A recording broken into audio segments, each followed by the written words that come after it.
Another thing, vitu zimekuwa bei kali. Mimi ni patient wa KNH, Kenyatta National Hospital. Tumeongezwa pesa ya kuona daktari from 1050 to 1550. Tulikuwa tunakosa hiyo 1000. Tumeongezwa 1500. Ni wengi hata nakosa mpaka transport ya kutoka kwa nyumba kwenda kupata hiyo treatment. Then nimemwambia aongezewe 500 from 1050 to 1550. Tunaomba hapo utuangalilie vizuri. Tunaomba sana sana. Shukran Esther. Asanti kwa kutuelezea your own experience. Let me at this juncture, do we have any of okay. Maybe before we go to the next, just for clarity, Shikuku has said we need to do more to make sure that equipment are available in more of our facilities. I know we have a program with our county governments. Yesterday, the faith-based hospitals also said if it is possible for us to consider them in the supply of equipment under our NEST program, it would be a good thing. And I think that is what Shikuku was saying, that we need more facilities with the correct equipment for purposes of treatment. Waziri, do you have some ideas on how we can make equipment much more available in more hospitals? What is the strategy? Because I thought we have a plan.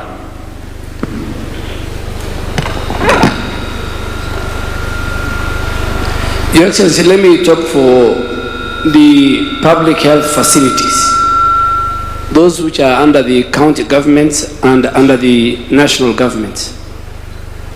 It is very easy to place equipment, and we have done that in over 239 facilities across the country in major equipment. We are only having a MRI in 2 facilities, which we now intend in the next 1 month to upscale to about 20. So we get requests from our county, our counties, because we have signed an partnership agreement between us, the national government and the county and the vendors. And we're going to now reach out to the faith-based. But just on 2 things, and I'm very happy the lady who was speaking on behalf of the cancer patients. The reduction, the cost of care in Kenya is a problem we must all discuss. Government, the private sector, pharmaceutical companies.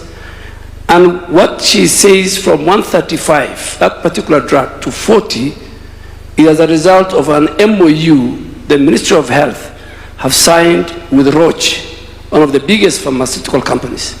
And we are going forward to do the same with Pfizer. Pfizer, as a pharmaceutical company, supplies most of the essential medicines in our country. So the president of Pfizer is coming to see you next week. But I have done a rider that before he comes to see you, the condition is that of the essential products that his company sells to Kenya, there must be a price reduction. So equipment, Your Excellency, I agree. We're going to upscale. Finally, Shikuku said about system, and I agree with him. There are facilities that tell our citizens that the system is down. And I want to give this to Anthony, and Mercy knows. Our systems downtown is very fast, and facilities level 5 and 6 and even up to PhD, we can tell. But there are facilities in our country, and I really want to speak to our citizens.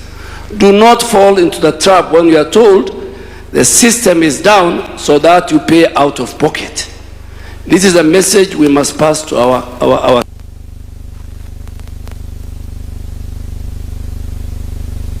Today, out of the 44 counties, 39 counties at least have one CT scan in their sub-county referral hospital. Some have two, and I'll give the example of Bungoma, in Bungoma County Referral Hospital and in Webuye. Nairobi, I'm sure Governor Sakaja is here, and this morning we had a testimonial from citizens that there are more equipment in the Nairobi County hospitals and facilities before 2022. So I really can only say that, but this is very good. Thank you. Thank you. We will go to the matter of cancer because this is a listening session. Chair of Council,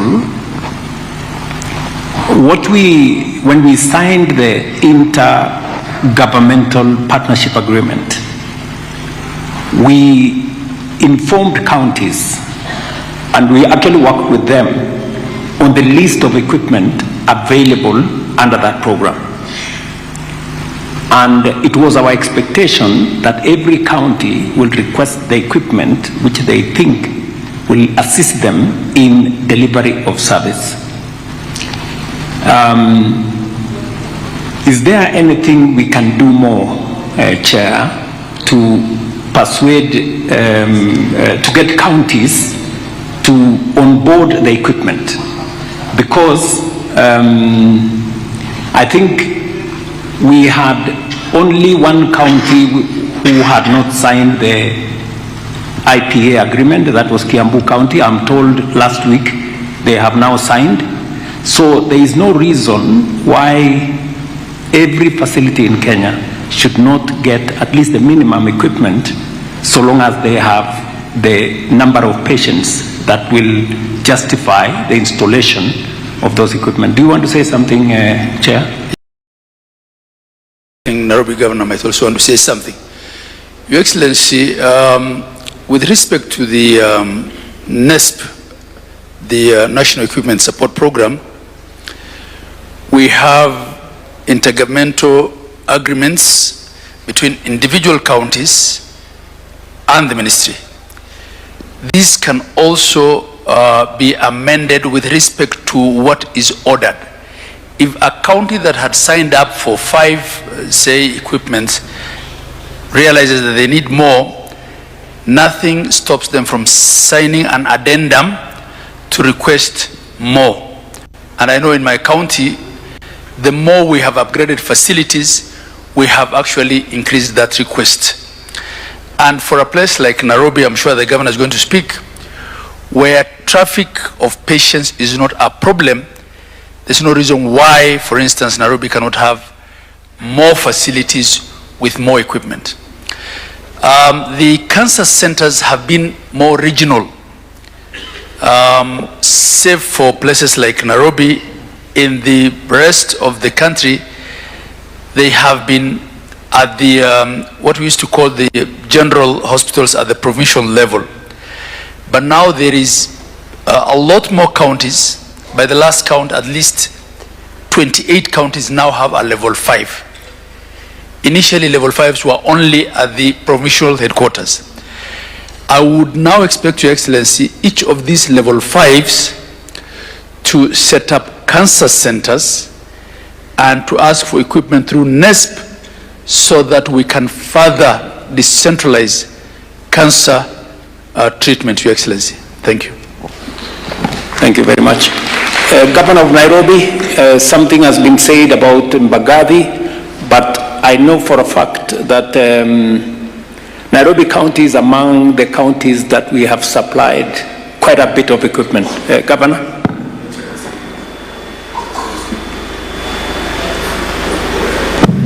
Thank you. Thank you very much, Your Excellency. And thank you, Crispinas Shikoku. All our facilities have equipment. But what we want to raise, Your Excellency, is, and I'm very happy about this very candid discussion, where you provided medicine, we have provided medicine as counties. Nairobi, a hospital like Mbagathi had X-ray even before the NEST program. It's a big hospital. We need to sort out what we call the weakest link. And it's a problem across the country. Your Excellency, let me start with an example. The time I went to Tasia, Kwandege, level 4. And I knew that we had just applied medicine the day before. When I was leaving, a young man, you know, normally they comes and says, Governor, nimekuwa hapa jana, dawa nimeambiwa hakuna. So I said, no, I know there was medicine. Give me that list. When you look at what has been asked for, and I forced the opening of the store, it was there. But somebody told him, hakuna dawa, enda kwa ile chemist across the road, because either they own that chemist or they're getting a cut from that chemist. Mara mingi, like today, there's no hospital that should say it has no medicine, for sure. But many times, that weak link is the human link of some unscrupulous people, and we've taken many for disciplinary, and I know my colleagues have gone through the same, who will tell a mwananchi that the machine is not working. I know for a fact Mbagathi has functioning X-ray and all that equipment, including from NESP, all our, I think 45 or so facilities, all level 5 and 4s have been stocked. But how we sort out the place where you're told the machine is not working, because the person telling you that is getting a cut from that private facility for referring people to that facility. Now, there are options we have, Your Excellency. One, we can have a helpline where if mwananchi ukiambiwa hakuna dawa, tuambie, nimeambiwa hakuna dawa kwa hospitali hii na huyu. Nimeambiwa machine haifanyi, nimeambiwa kwa hospitali hii na huyu. If you can work with the DHA for that, then we can isolate the individuals, because, Excellency, you can set systems, you've set. Equipment we have put. Machines ziko. Dawa tumeweka. That weakest last link, which is in major part, and many of our health professionals are very good. But there are few too, sinikweli? Ama nasema story yangu. There are few who, because of corruption, which is what we must deal with, anajua akirifa Ruto na atasema nimetuma Shikuku.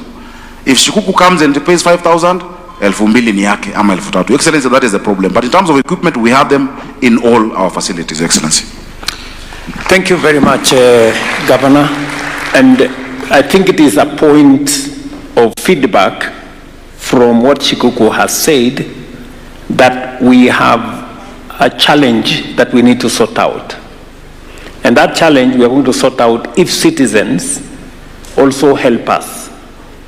So I think what Governor Sakaja is saying is, if you go to a facility and, like, for example, what Shikuku was saying, Mbagathi is a public facility.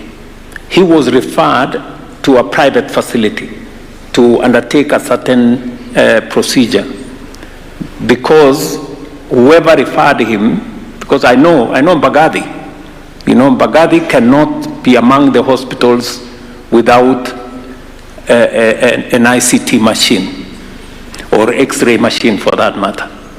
But because that reference benefits somebody in some way, we should therefore, with the assistance of DHA, be able to work with citizens. If they go to a facility and in the facility they are told either this equipment is not there, go to the next, or this medicine is not here, go to the next, they should be able to verify.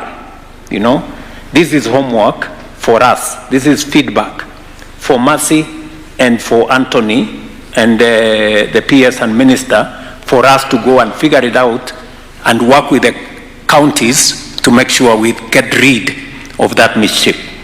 So thank you very much, Kuku, for that. Now, the second one is Wanjiru. Wanjiru has very emotionally talked about cancer and the support we are giving them. I remember very well the MOU that Duale has referred to when we were negotiating with the manufacturers to bring the price of that particular cancer medicine from 135,000 to 40,000.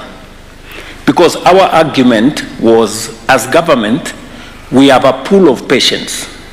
We need to benefit from economies of scale. and they agreed to bring the price down substantially, actually to a third. There is a catalog of more equipment.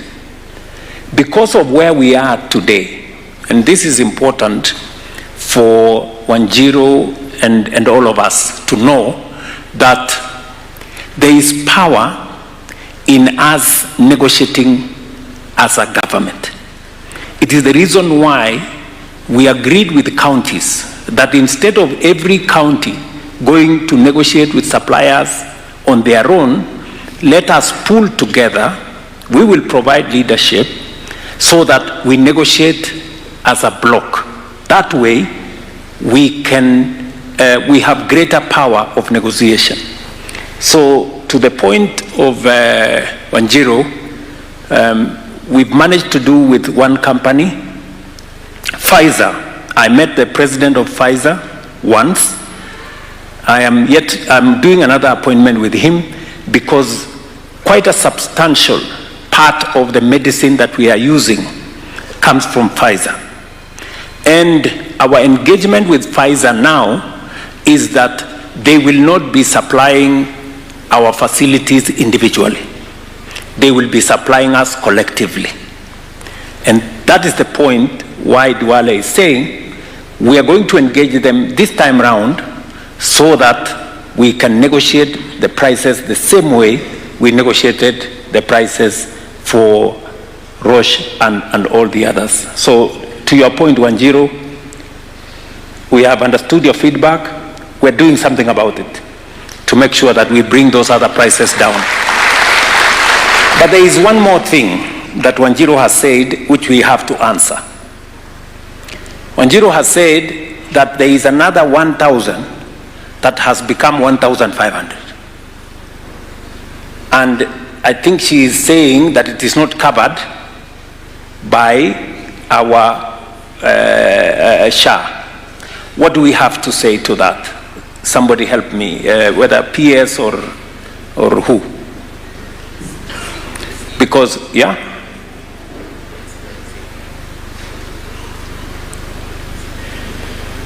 Yeah, Your Excellency, I think the CEO and Dr. Masi can answer that. The CEO of Kenyatta National Hospital and also SHA. Okay, so Masi, Thank you, Your Excellency. As I hand over to Dr. Lesiampe, it is correct, Wanjiru, that you do have to pay 1,500 for your outpatient visit.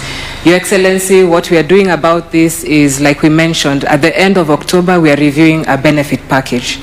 And we are reviewing the outpatient benefit package. Many Kenyans, Your Excellency, have come to us and told us that SHA is doing well, but we need to do something at level 5 and 6 hospitals outpatient. So far we have our numbers. We'll be presenting them and defining a plan in how Wanjiru and those costs can be diminished or at least reduced at the end of October, 30th October. Now, just to the point, this is a challenge that faces not level 2, not level 3, not level 4, not level 5 and 6. So level 5 and 6. Yes. Because my understanding was that for level 2, level 3, and some level 5, for Level 4. outpatient facility, it's covered fully by SHA. Yes, so Your Excellency, just to clarify, level 2s, dispensaries, health centers, and level 4s, specific level 4s, it is covered by SHA on a walk-in, walk-out. But for certain level 4 facility entitlements, level 5s and 6, it's not covered. So we've had that complaint from many Kenyans. The simple procedures where you need a specialist in a level 5 who might not be in a dispensary or a health center or a level 4 but is available in KNH. So we are working it out so that we get a package and so that we're able to reimburse for that. Very good. So again, Wanjiru, this is very good feedback. We are working on a benefits package for SHA.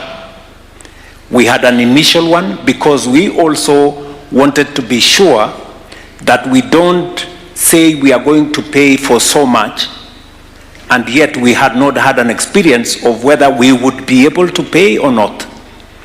With the benefit of a year and a half of working with the benefit package that was there, We are now ready for a review on areas that citizens like you, Wanjiru, has come back to us and say there is this pain point on my visit for cancer treatment. I do not know whether there is any added value the CEO of Kenyatta Ken. I think it has been answered effectively by Mercy, because that's the truth, right? Lesiambe, do you want to say something?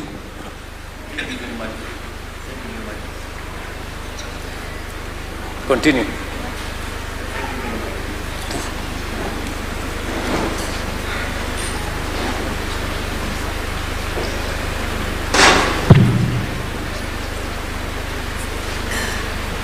Thank you very much, Your Excellency. I don't think I need to add anything. We are going to see how by the end of October that this package can be reviewed so that we can assist some of these patients. These cancer patients go through very, very difficult times, and indeed that's why we have gone ahead at Kenyatta National Hospital to introduce a golf cart. In fact, we have 2 golf carts at Kenyatta National Hospital, which receives these patients at the bus stages and indeed take them to the cancer center. Those who go through chemotherapy, some of them after that procedure are usually very weak, they are fragile, and then we take them back to the bus stage. In fact, including the KMTC bus stages. We also use the same golf carts, which is actually does not use fuel, is actually electrical, does not cost us anything, and we navigate them through all the different areas of the hospital. So, Your Excellency, we take this very seriously, and therefore we're going to see how best we can review to make these people comfortable. Thank you, sir. Thank you very much. I think we've gotten some useful feedback from those 2 great Kenyans. Please proceed. Thank you, Your Excellency. Because of what was said of the referrals, if the public facility is working and a patient is referred out, chances are it's a healthcare worker that is doing the referral. So I think we bring in the healthcare workers now to give their comments also on that particular issue and any other that they may have. Any healthcare worker in the room? There's a hand up there.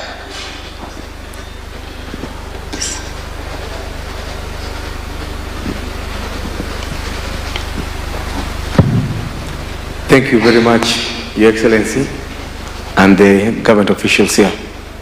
So first of all, to respond to my brother and my boss, Honorable Sakaja, it's true.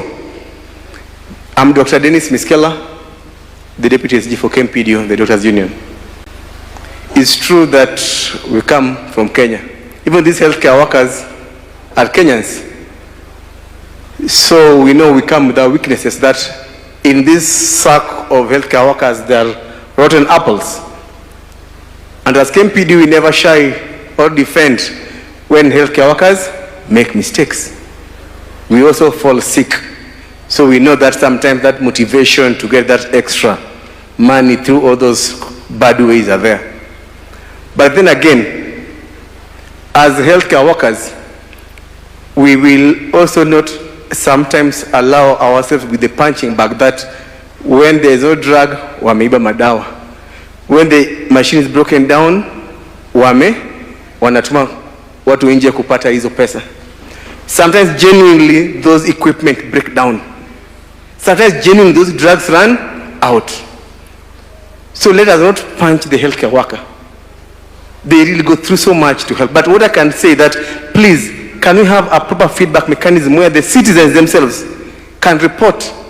Because even this debate, Your Excellency, about SHA not working, is not because SHA is not working. It's because somebody has paid for SHA, but when they go, apart from the consultation fee, they have to buy drugs outside, do ultrasound outside, they get frustrated. So what do we do instead? Why can't we have a setup where the governors can promise this summit that drugs will always be available? Not every time you see a lorry bringing cartons, they're bringing the drugs that we ask for. If we could ensure that when a patient walks in through the hospital, and I'm glad that DHA has put that system, that when you walk in to when you walk out, you don't pay for anything or buy anything outside. But to expect citizens to come and pay for SHA, then everything else they buy from outside, is a problem. But as I move to something else, that right now the healthcare worker is the most demotivated cog in UHC. Why do I say so? Because on the pillars of the UHC, there are certain things. Financing is one of them, and SHA is doing a pretty decent job on that, I won't lie. We have negotiated the US government deal funding around the HIV and TB. Perfect. Financing, we are doing a good job. On the issues of KEMSA reforms, 80%, 90% fill rate, perfect. We are doing a good job on that. Infrastructure right now in this country, within 5 kilometers, there's a hospital. And we just saw a deal of 13 hospitals, 300 bed being done in almost 13 counties. A decent job. ICT and record keeping, good job digitization. The biggest challenge that we must face is the human resources of healthcare. As we sit here, 33 counties have not paid salaries. That's a fact. And they have to pay rent still and go to work with fuel. As we speak here, we have healthcare workers who on the 9th of every month can't access care because governors have not sent money to SHA. SHA has locked them out. So you offer services that you can't offer get yourself. As we sit here, people are on strike because certain counties, after Ministry of Health availed 8.6 billion to absorb UHC workers, the counties refuse to take them. So we must discuss. Yes. We must discuss as a country, and I really read your manifesto back to back. You say that you have felt the pain of the healthcare worker, and you promise to be a neutral arbiter without compromising devolution. And this beyond 2030 discussion, we must let Kenyans decide, are they happy with how health is being run in this devolved system or not? We are not fighting devolution. We are not fighting devolution. But why can't we let primary health care, level 1, 2, 3, be run by the counties? Then the complex, expensive 4, 5, 6 be run by the Ministry of Health. So that if the counties fail, then the 4, 5, 6 is working. If the 4, 5, 6 fail, then the 1, 2, 3 is working. To give Kenyans a reprieve. That's all that we are asking for. Make care for us, the healthcare workers, so that we can care for the patients too. Thank you. Thank you. Thank you. Thank you very much, Dr. Miskela. Allow me to have a nurse. A nurse. Yes. Okay, maybe we can listen to a nurse and then we can respond to Dennis because he has raised a very fundamental issue by way of feedback. We have a nurse on this side? Your Excellency, to protocol observed. I want to begin by saying that, Your Excellency, if there is something you did in this country that will always remember you, is to bring that man in the Ministry of Health. That Eden Twale in the Ministry of Health. And he has brought up a team that is actually working. Plus his PS, Uma Oluga, PS, the most smiling and the doors always open, Mary Muthoni, very welcoming and workaholic, and even Director General Dr. Moth and the entire team of the Ministry of Health. Your Excellency, these people are working today. Dear CGs, Your Excellency, we can say we have, first I want to admit, because I must speak with a clean hand, I was one of the serious critique of SHA when it came up. And you know, you used to ask me, it is you who brought SHA because it is us that formed this government. Our issue was not about the services to be provided. Our issue, I was being pushed by the people I was leading. They were saying 2.7 was high. But I can admit to you, Your Excellency, that SHA works. Every month, I spend about 100,000 shillings supporting my people in my constituents. I pay between 6,000 and 12,000 every month. Everyone telling me I'm sick, I say, have you registered SHA? No, I cannot pay your hospital bill. Go, get assessed, send me the assessment, then I pay, you go get treated. It is working. Only that we have a few people who are very poor, they can't afford. You assess, somebody tells you, I have niko na nyumba ya mapati, kumbe the husband built a house and he died. So they give you pay 8,000, yet you cannot afford that. Maybe that's the area that may want to be revised. Your Excellency, I want to thank the Minister of Health. We have had problems, as my colleague said here yesterday. Every year we have been having problems at Minister of Health internship. We fight, we destroy things, the Minister of Health. There is one particular year where we broke things, the Minister of Health, and the interns were surcharged. Today, as we are talking, under the leadership of your April CS, Honorable Eden Twale, there is no breakage, there is no mandamano on internship. That disease has been cured. Secondly, Your Excellency, the issue of universal health coverage, which you and your brother, former president, employed during COVID-19. Through his guiding and support and working with Parliament and all people responsible for revenue allocation, 8.6 billion was allocated for absorption of UHC staff into permanent and pensionable. But as we speak today, nurses in this country are on strike because the county government have refused to absorb these UHC staff. It is our prayer, Your Excellency, that national referral health facilities have acute shortage of nurses and other healthcare workers. Since you have the money, why can't the Minister of Health just take these nurses and other health workers to the national health facilities?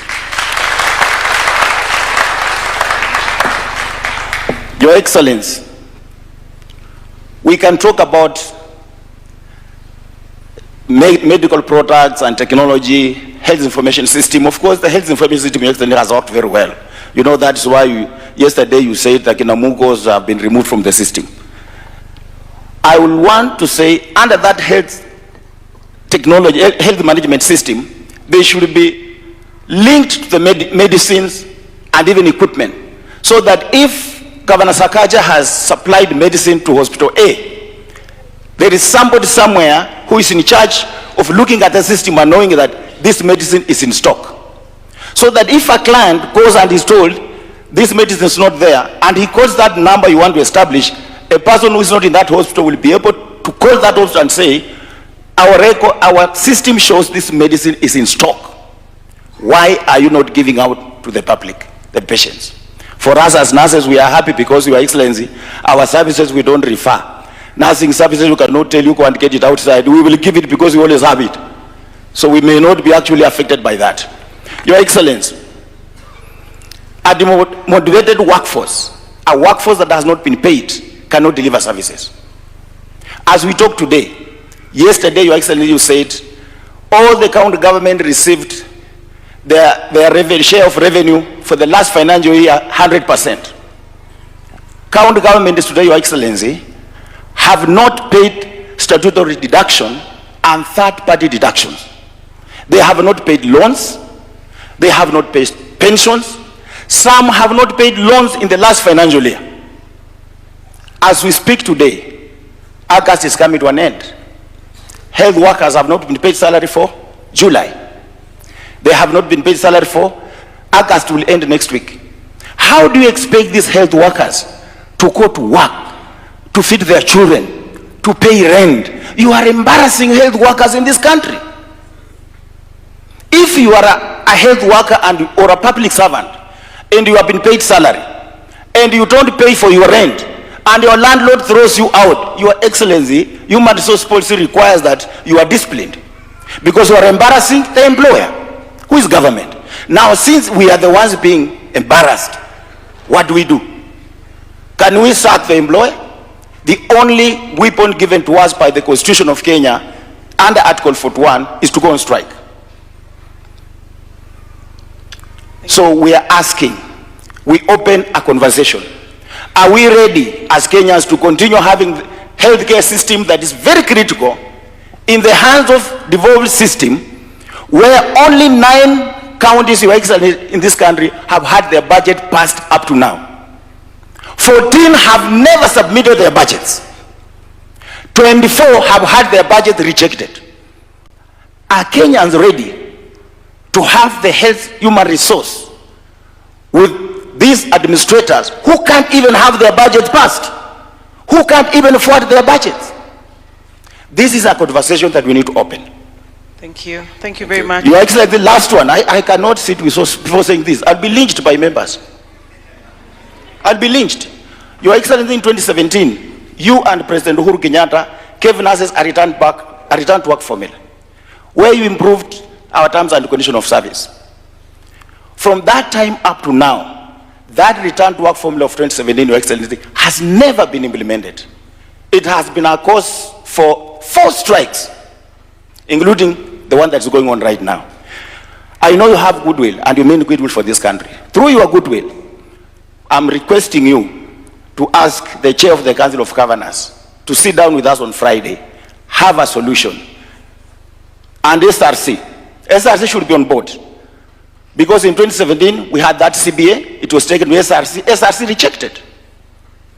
And today, even if we sit with Council of Governors and agree, and SRC rejects, the strike will still continue. So I'm requesting you, I know you mean goodwill for people, talk to the Council of Governors, SRC, so that we sit on Friday, because we have a meeting on Friday, we complete and send our people to go back and work.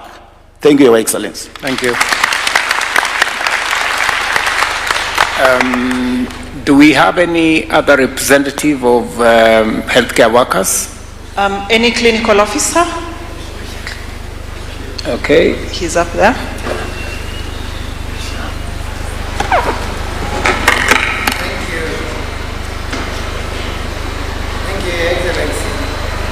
Proceed. Proceed. Yes, and I'm very excited, Your Excellency, to be here today. I think the other time we met, Your Excellency, before you became president in Catholic University, I'm the one who gave you the memoranda on behalf of my good friends from the unions. And we have the other unions for public health and the other unions within the health sector with us here today. Your Excellency, there is something that you promised, and I remember you said that we keep the photos, so that in case you forget, we remind you with the photos. And Your Excellency, I think now I'll have to delete it. I was keeping it, but I never actually expected that we would have this forum.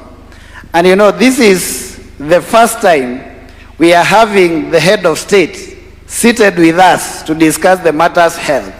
We have been, as the unions for healthcare workers, even from the time our peers, Dr. Oluga, was a unionist like myself, Your Excellency, we were asking for health to be elevated to be a national agenda, and you have done that.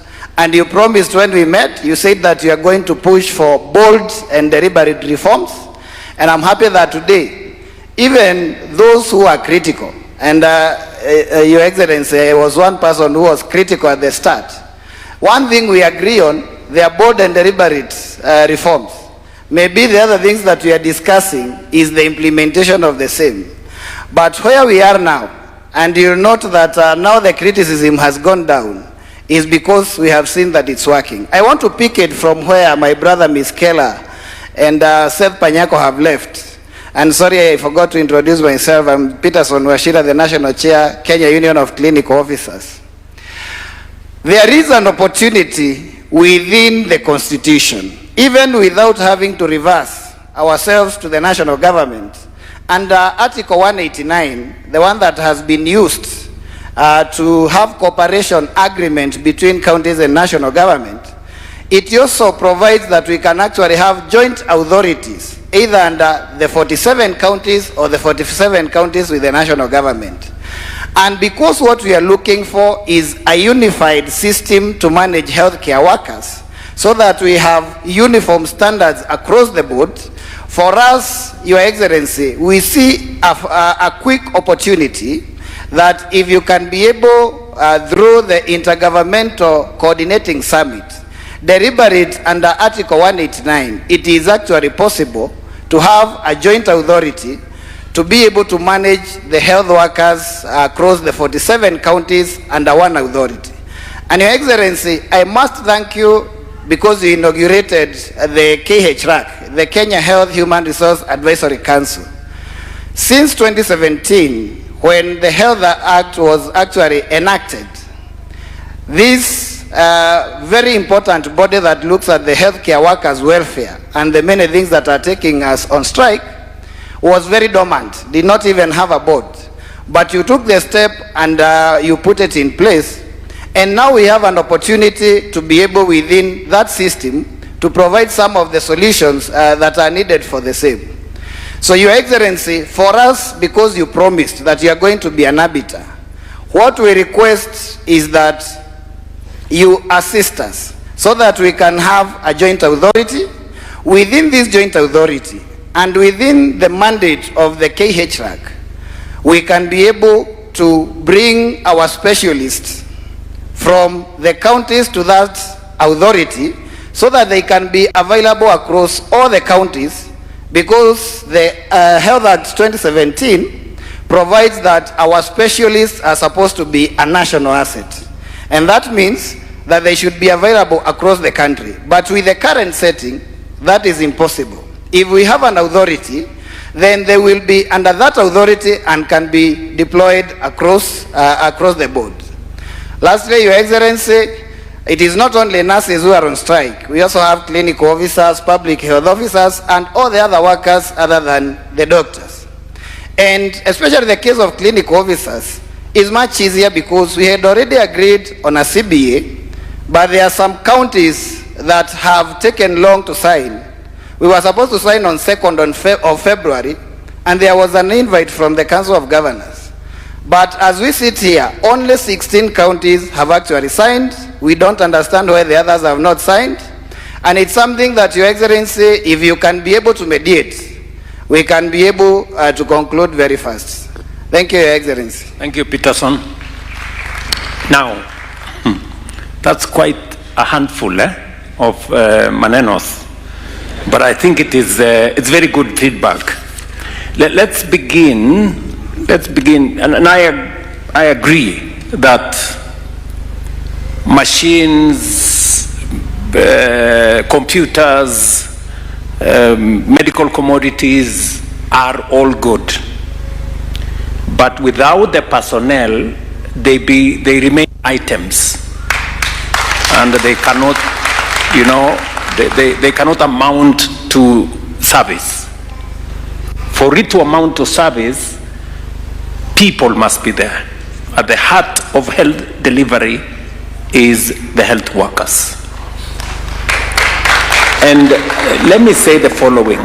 Peterson has put me squarely on what I said when we had the health summit before the last election. And I'm very happy to see you, Peterson. We have not met since that time. The problem, you forgot to come with the photographs.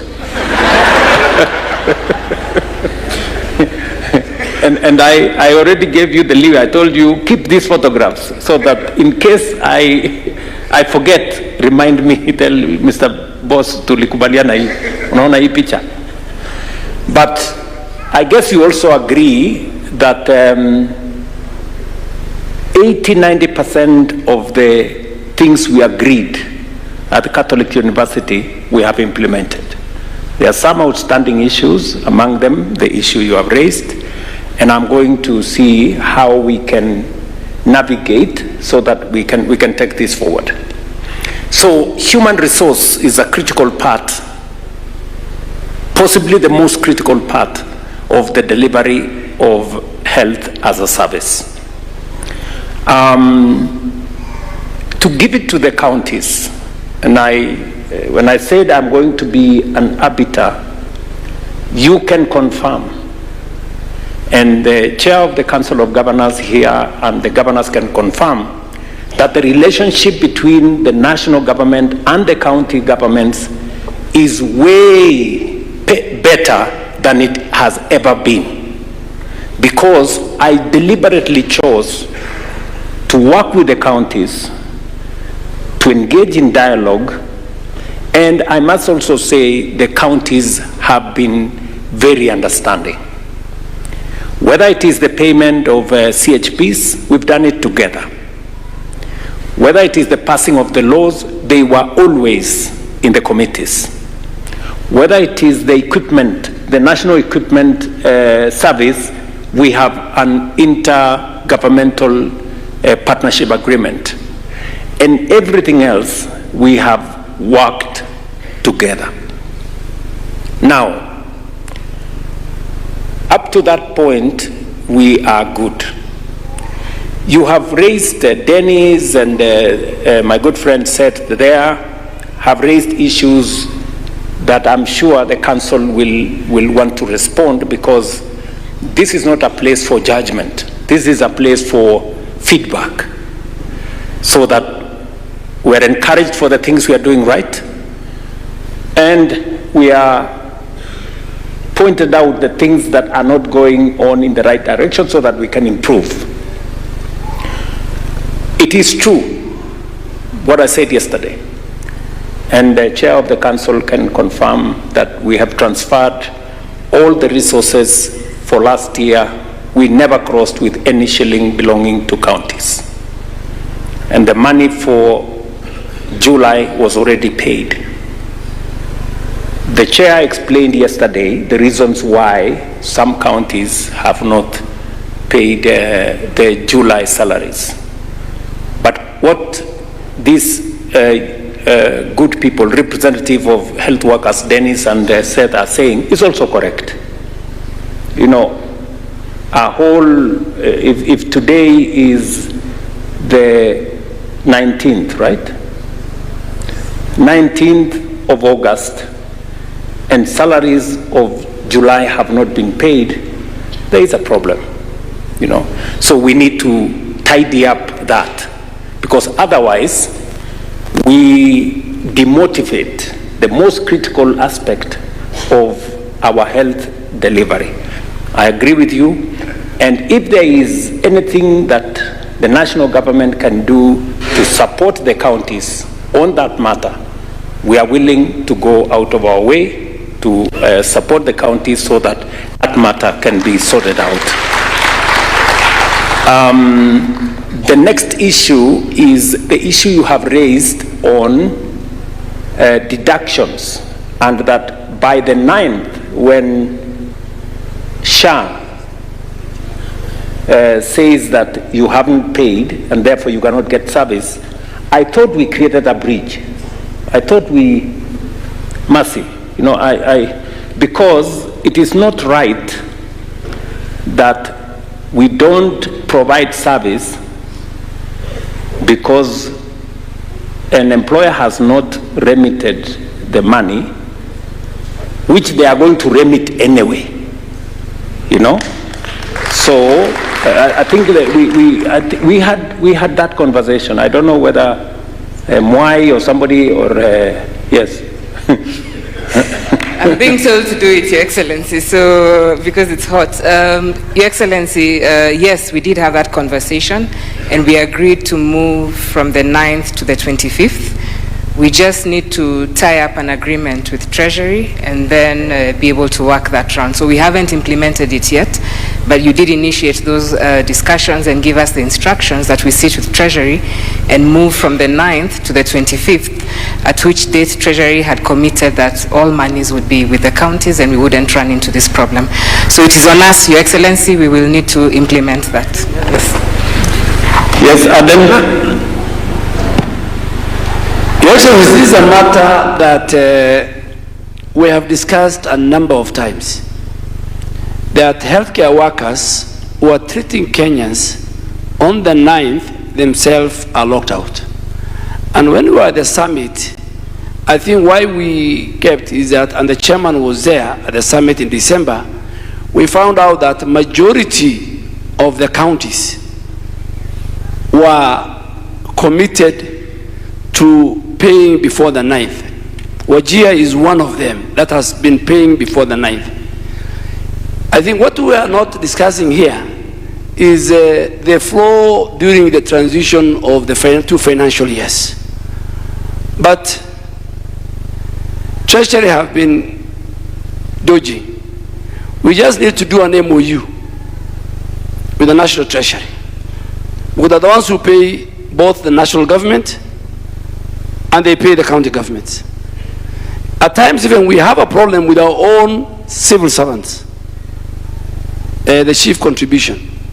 So I think this is a matter that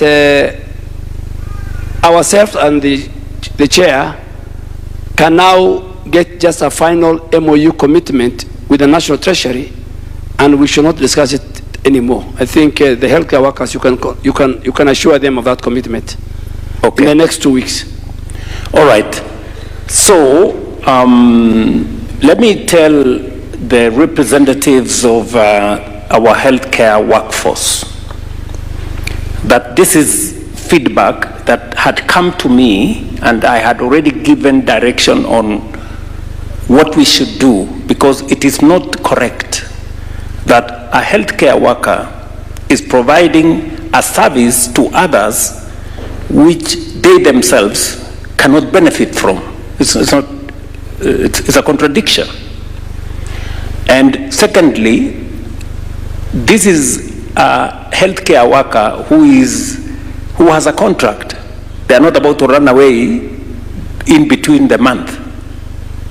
So whether it is the 9th or the 20th or whatever, they will pay finally. So to the good people, Dennis and Seth and Peterson, that is good feedback. I will deal with it. And we will make sure that no health worker is locked out on account of the county having not remitted their deductions, and then we will see how to work this out with the counties, right?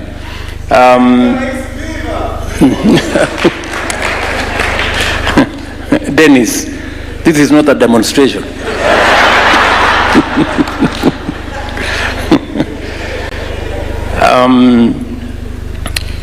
Then the third issue which has been raised, and I will give you, Chair, I will give you time to respond, and also Abdul Samad.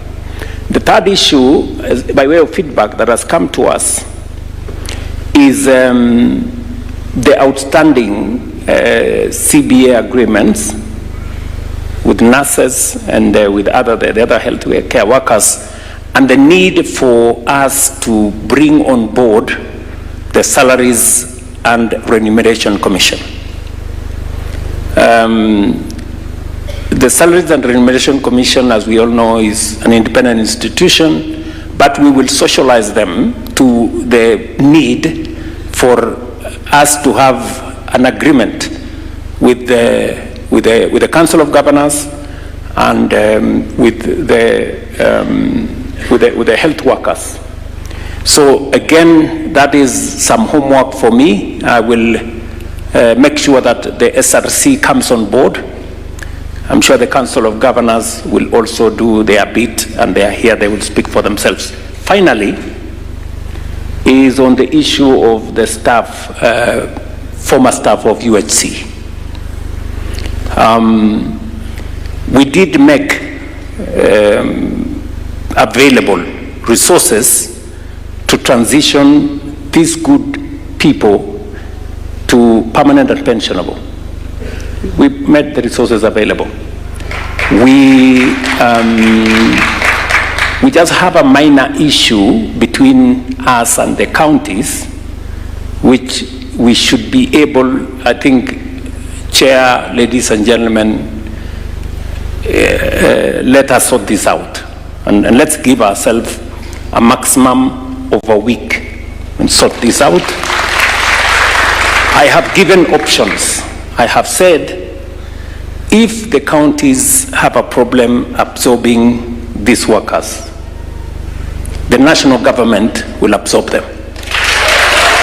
So it is up to us to, but I would really, because I know the risk of us absorbing them as a national government, because it will undermine service at the counties, because we will basically be transferring staff from our county facilities to national government facilities, and yet at the county facilities they are providing service to Kenyans.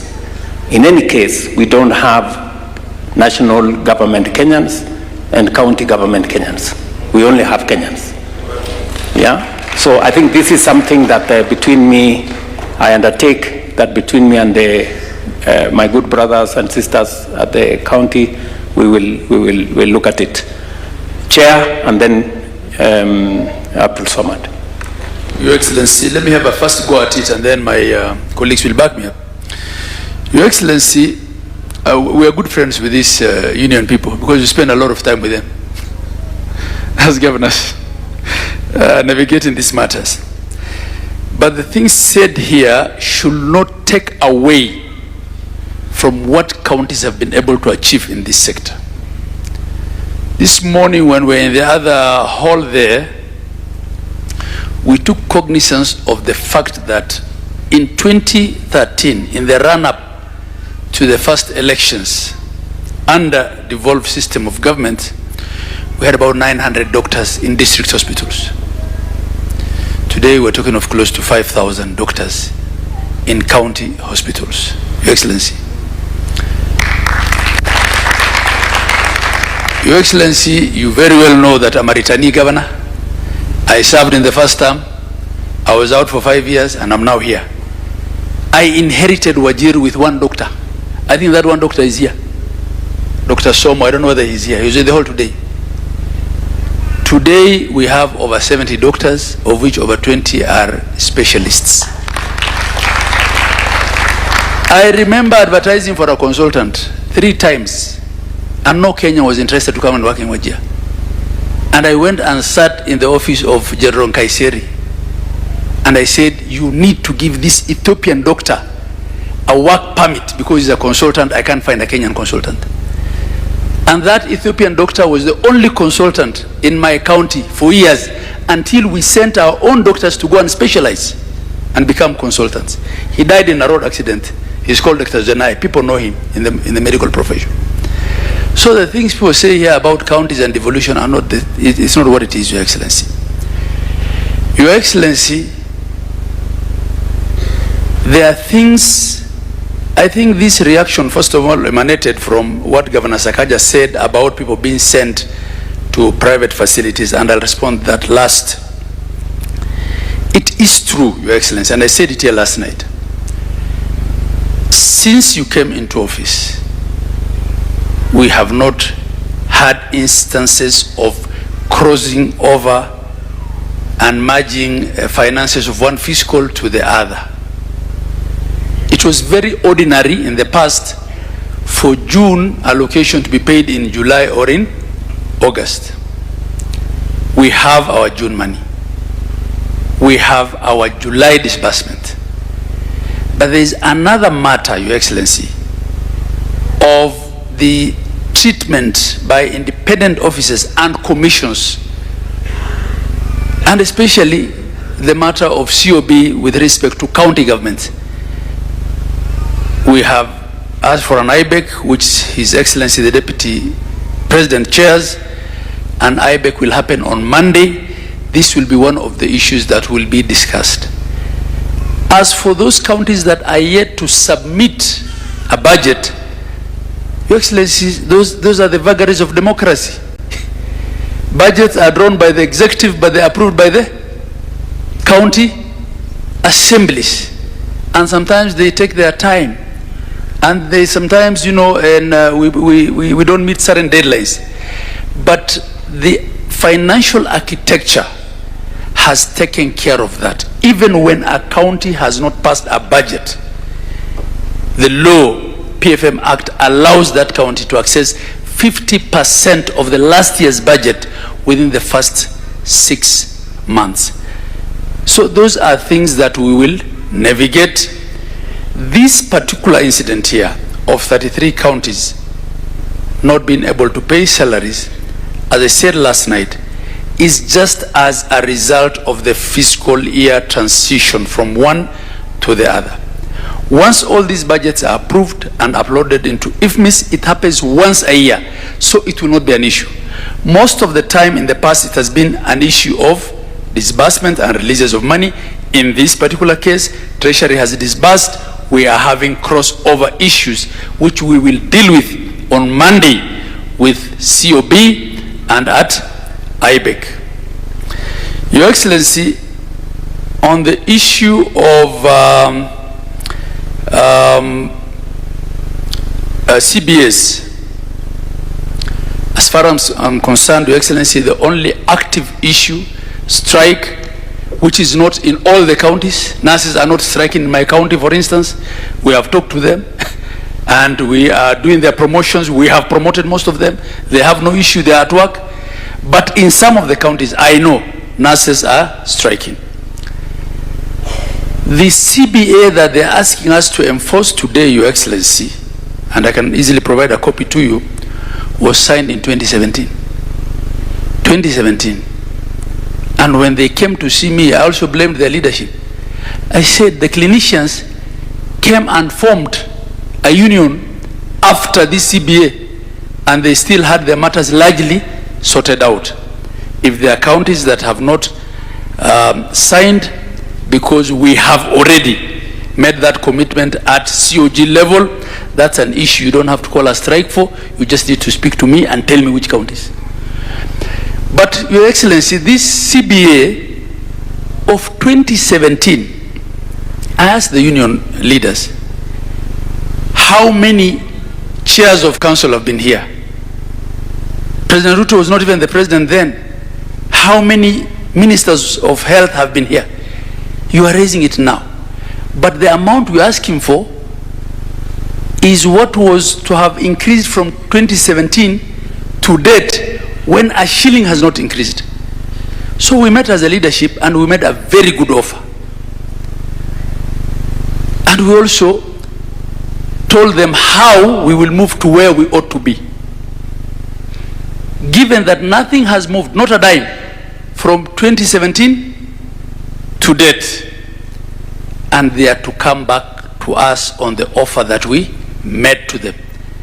As chair of council, I am determined to ensure that we have an understanding with the nurses. But I want to say here now that the CBA, which they are asking me to effect, was signed in 2017 and nothing had moved on it. Your Excellency, the question of whether health should be managed at national and county level is a constitutional matter. But I just want to give you an analogy, Your Excellency, because there's another elephant in the room, and that's the one of supervision. And Masakhela is my good friend. Your Excellency, every time, because no sitting president of this country understands Kenya more than you do, because no one visits the periphery and every county more than you do. Whenever there is an attack of some sort, a bandit attack, an opportunistic attack by Al-Shabaab in a place like Mandera, Wajir, by virtue of proximity to the boundary, teachers, some of whom are 300 kilometers from where the incident happened, come and demonstrate in front of TSC to be demanding to be taken out of the region. Yet the incident happened where? 300 kilometers. 300 kilometers between here and Busia. So it's something happening here and somebody in Busia asking to be transferred out of Busia because of insecurity. Those are the shenanigans we will be dealing with if we go the way Masakhela wants us to go. Counties have no problem managing healthcare.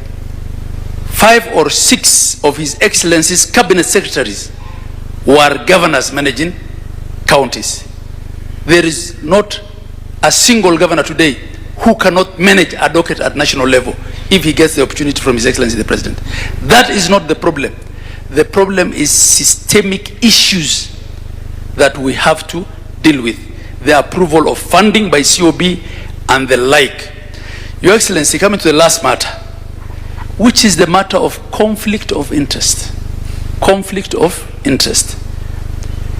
And I know this is a very, very, and should I say sensitive matter.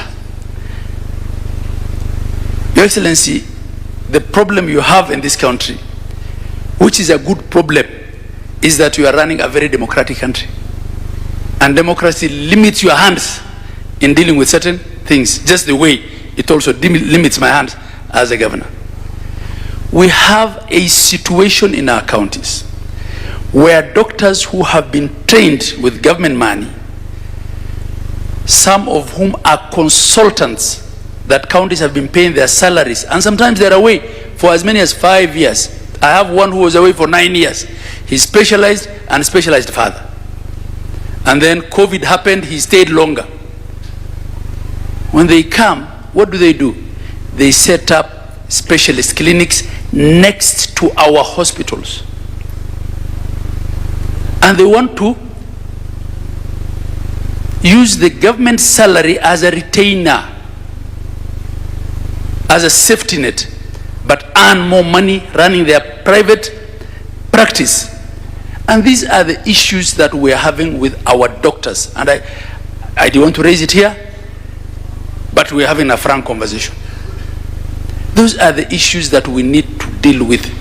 If you are in public service, there's a clip that's going around the last 2 days. I don't know whether you have seen the pediatrician in Turkana.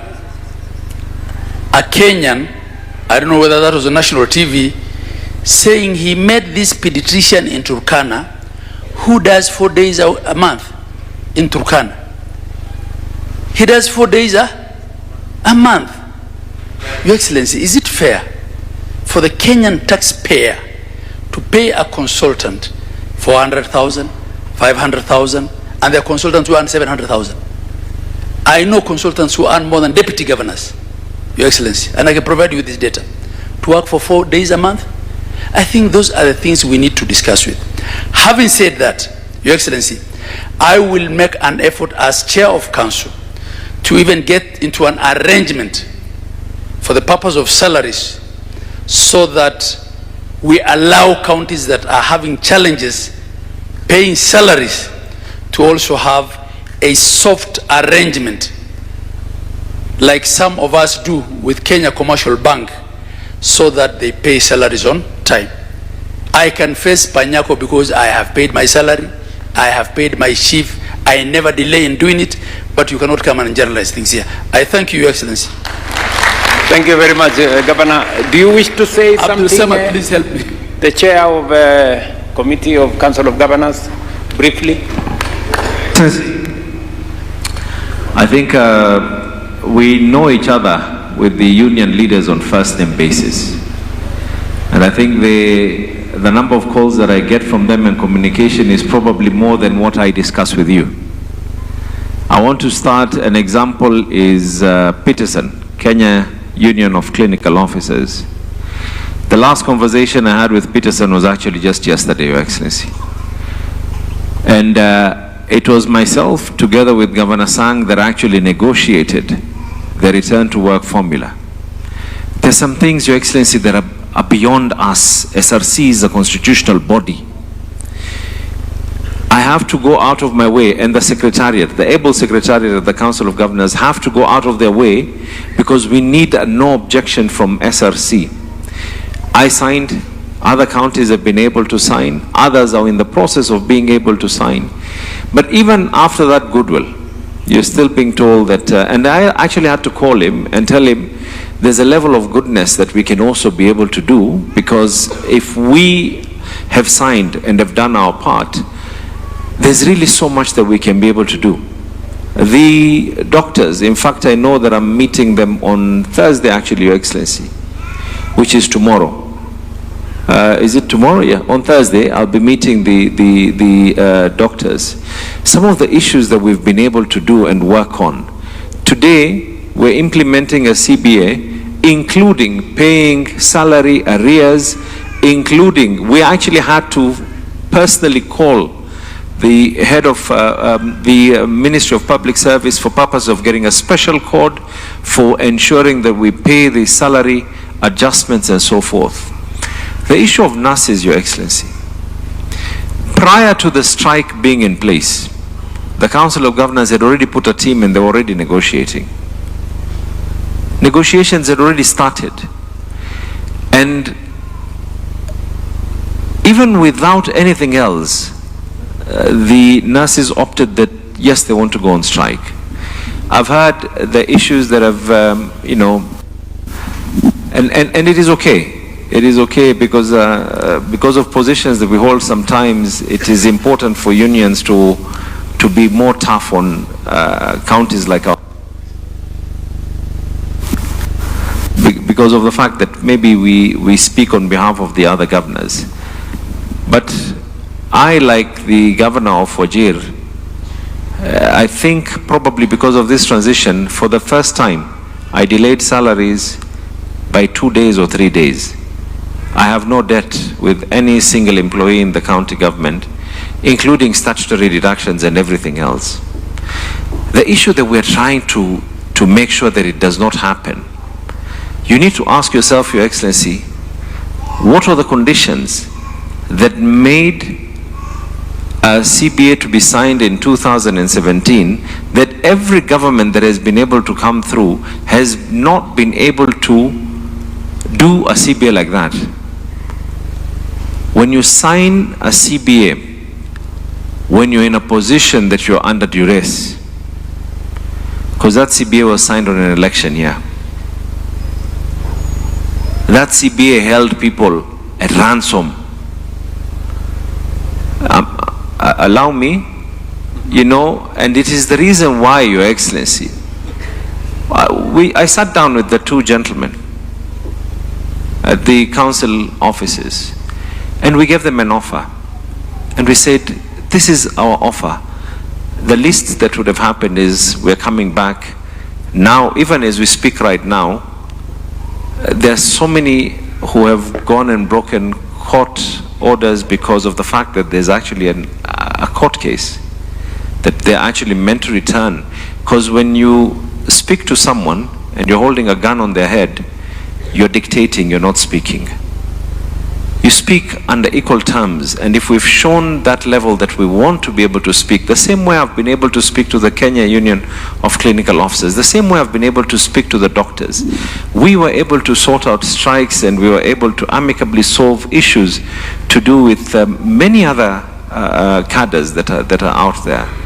And I think, Your Excellency, amongst the things that are being discussed at IBEC on Monday, one of them is the issue you were talking about on SHA, that if a county has not been able to pay, what happens in a scenario like that. It is something that is being resolved on Monday as we speak in IBEC. The other issue that is also being talked about, I know Mombasa is not one of them, but it is only fair that I speak on behalf of the other governors, Your Excellency.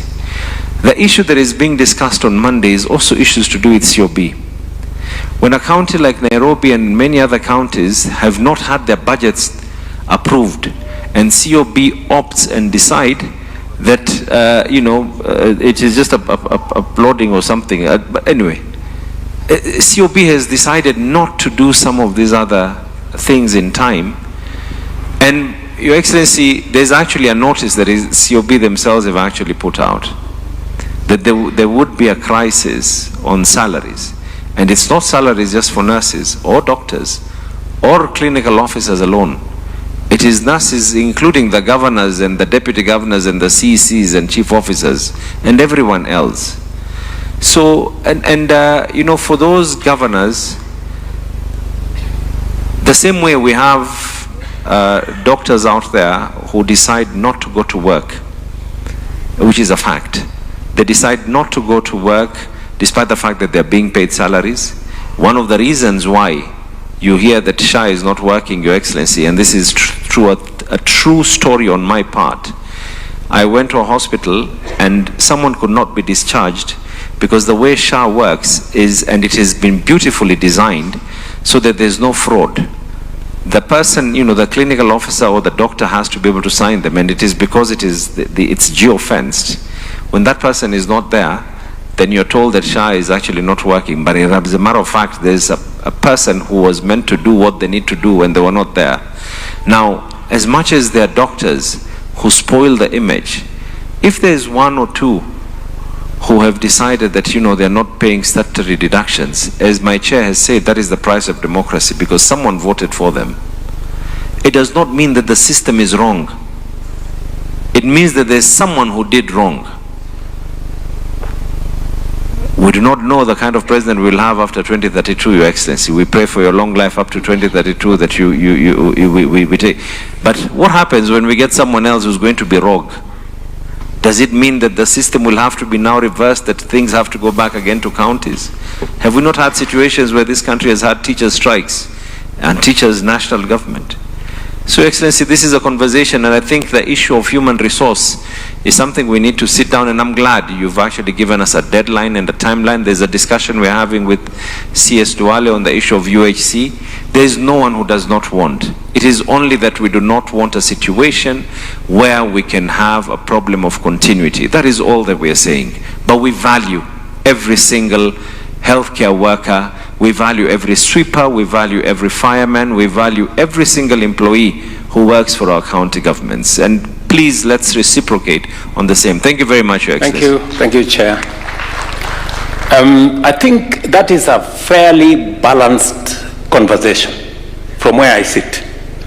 Very balanced. I think everybody has said their piece, and very respectfully, but also very authoritatively.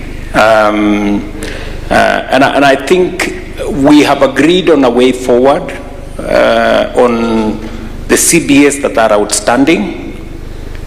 What I must say is,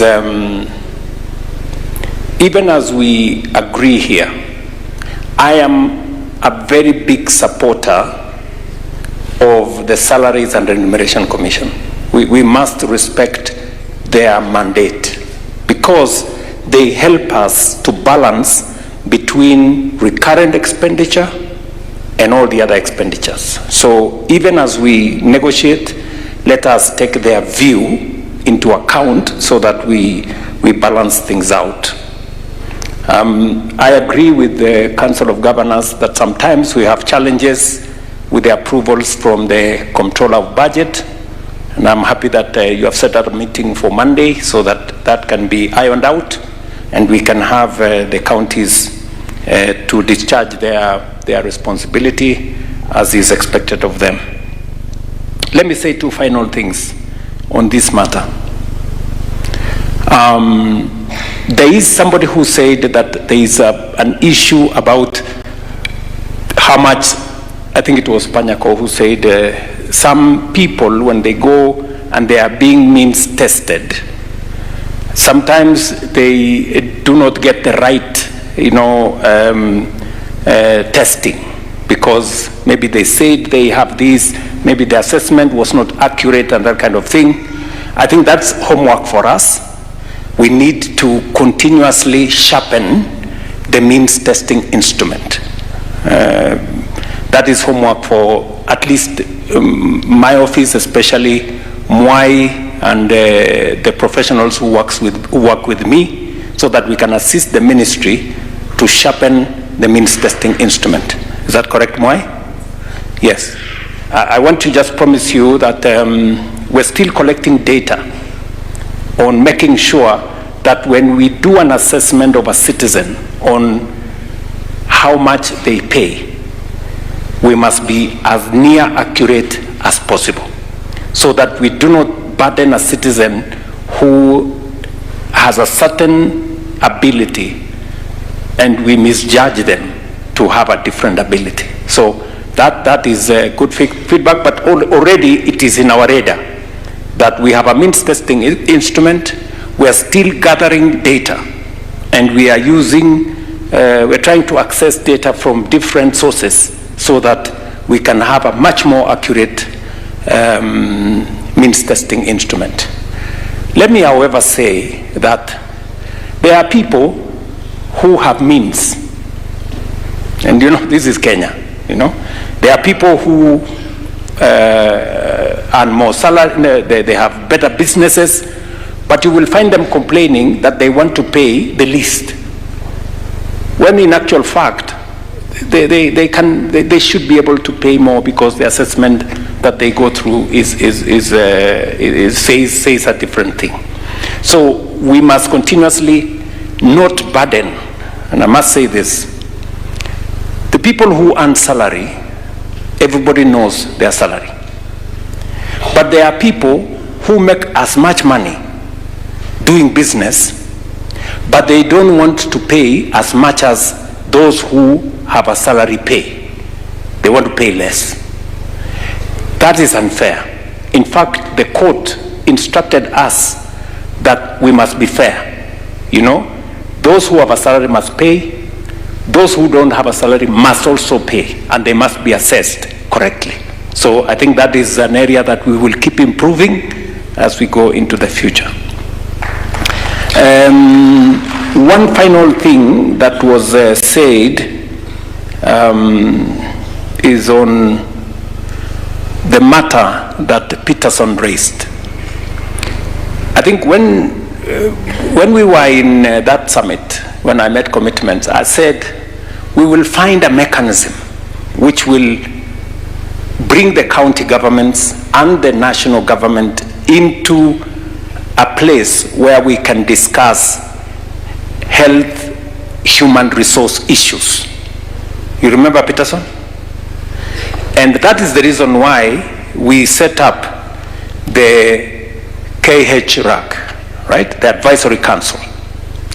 Maybe it is not doing exactly what, maybe it's not very effective. I think we should find a way of making that body much more robust and active before we can explore the opportunity you have said that maybe under Article 189, I don't know whether that is possible, for us to set up an something to deal with human resource. But I think the best place to start is the advisory council that we have. Let's see whether we can put some energy into that organization and see whether we can manage the human resource issues collectively as the national government and as the county governments.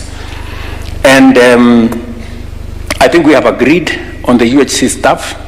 Within a week, myself and these good friends of mine, governors, we will agree on how these workers are going to work and move forward.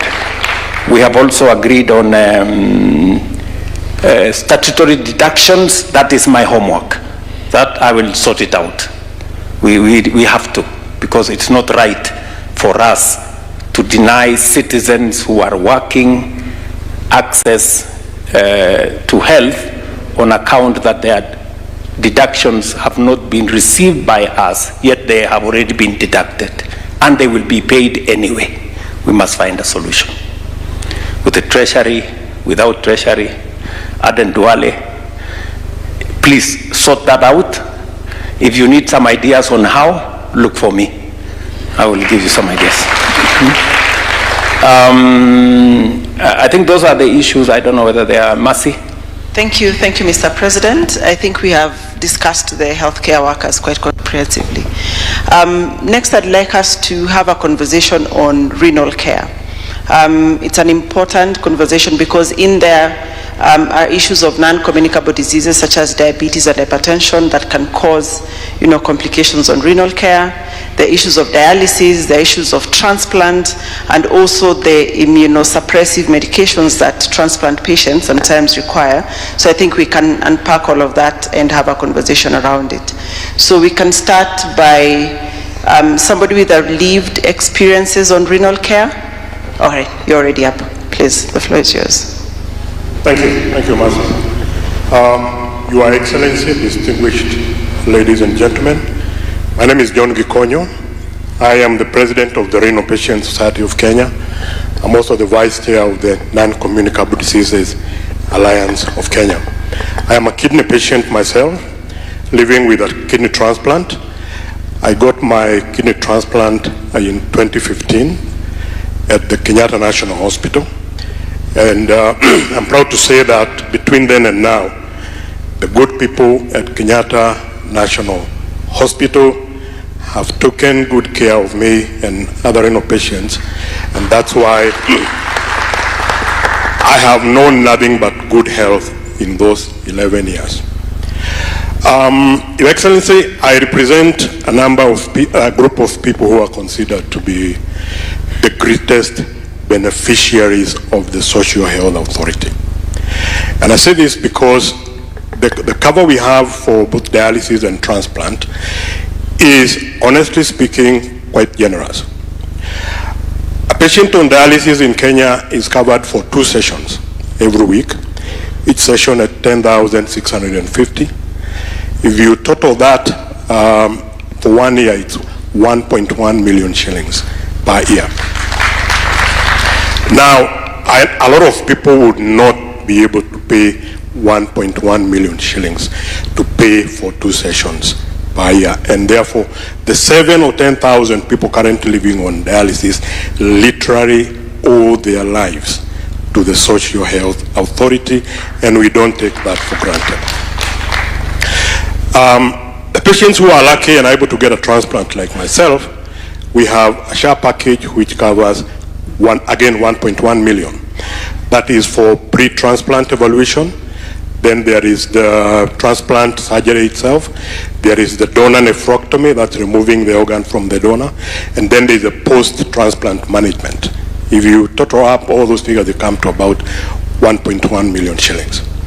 And therefore, we are very grateful to the government and to SHA for this package.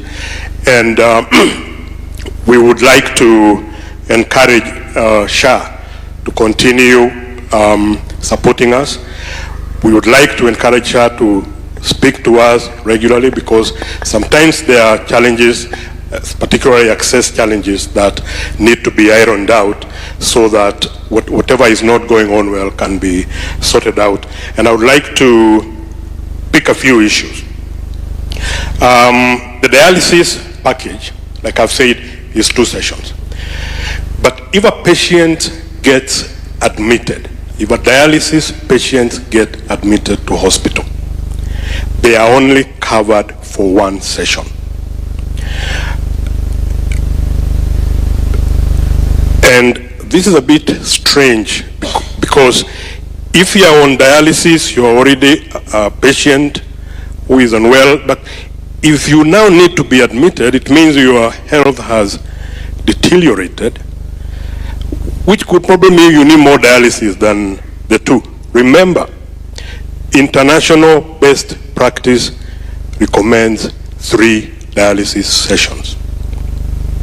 But we only give 2 because that is what we can afford for now, and we understand that very well as patients. But we only get 2, despite recommendation of 3 dialysis sessions, we get 2 because that is what we can get for now. But, and I'm talking about now a patient who is getting 1 session because they have been admitted. So they will even get more sick, because if they are not able to pay for the extra one while they are in hospital, then they will not get well very soon. But what is even worse, Your Excellency, there is a condition called acute kidney injury. And this is a sudden onset of kidney failure, either from an infection, an injury, an accident, or something like that. If acute kidney injury is tackled quickly and intensive care given, which would involve, for example, 5 full days of dialysis, there is an 80% chance that the condition can be reversed, kidney function will be regained, and the patient can go home well. But now when we only allow 1 dialysis session for this patient, because they are an any patient, what we are doing, I'm imagining the reason we are doing this is so that we save some money.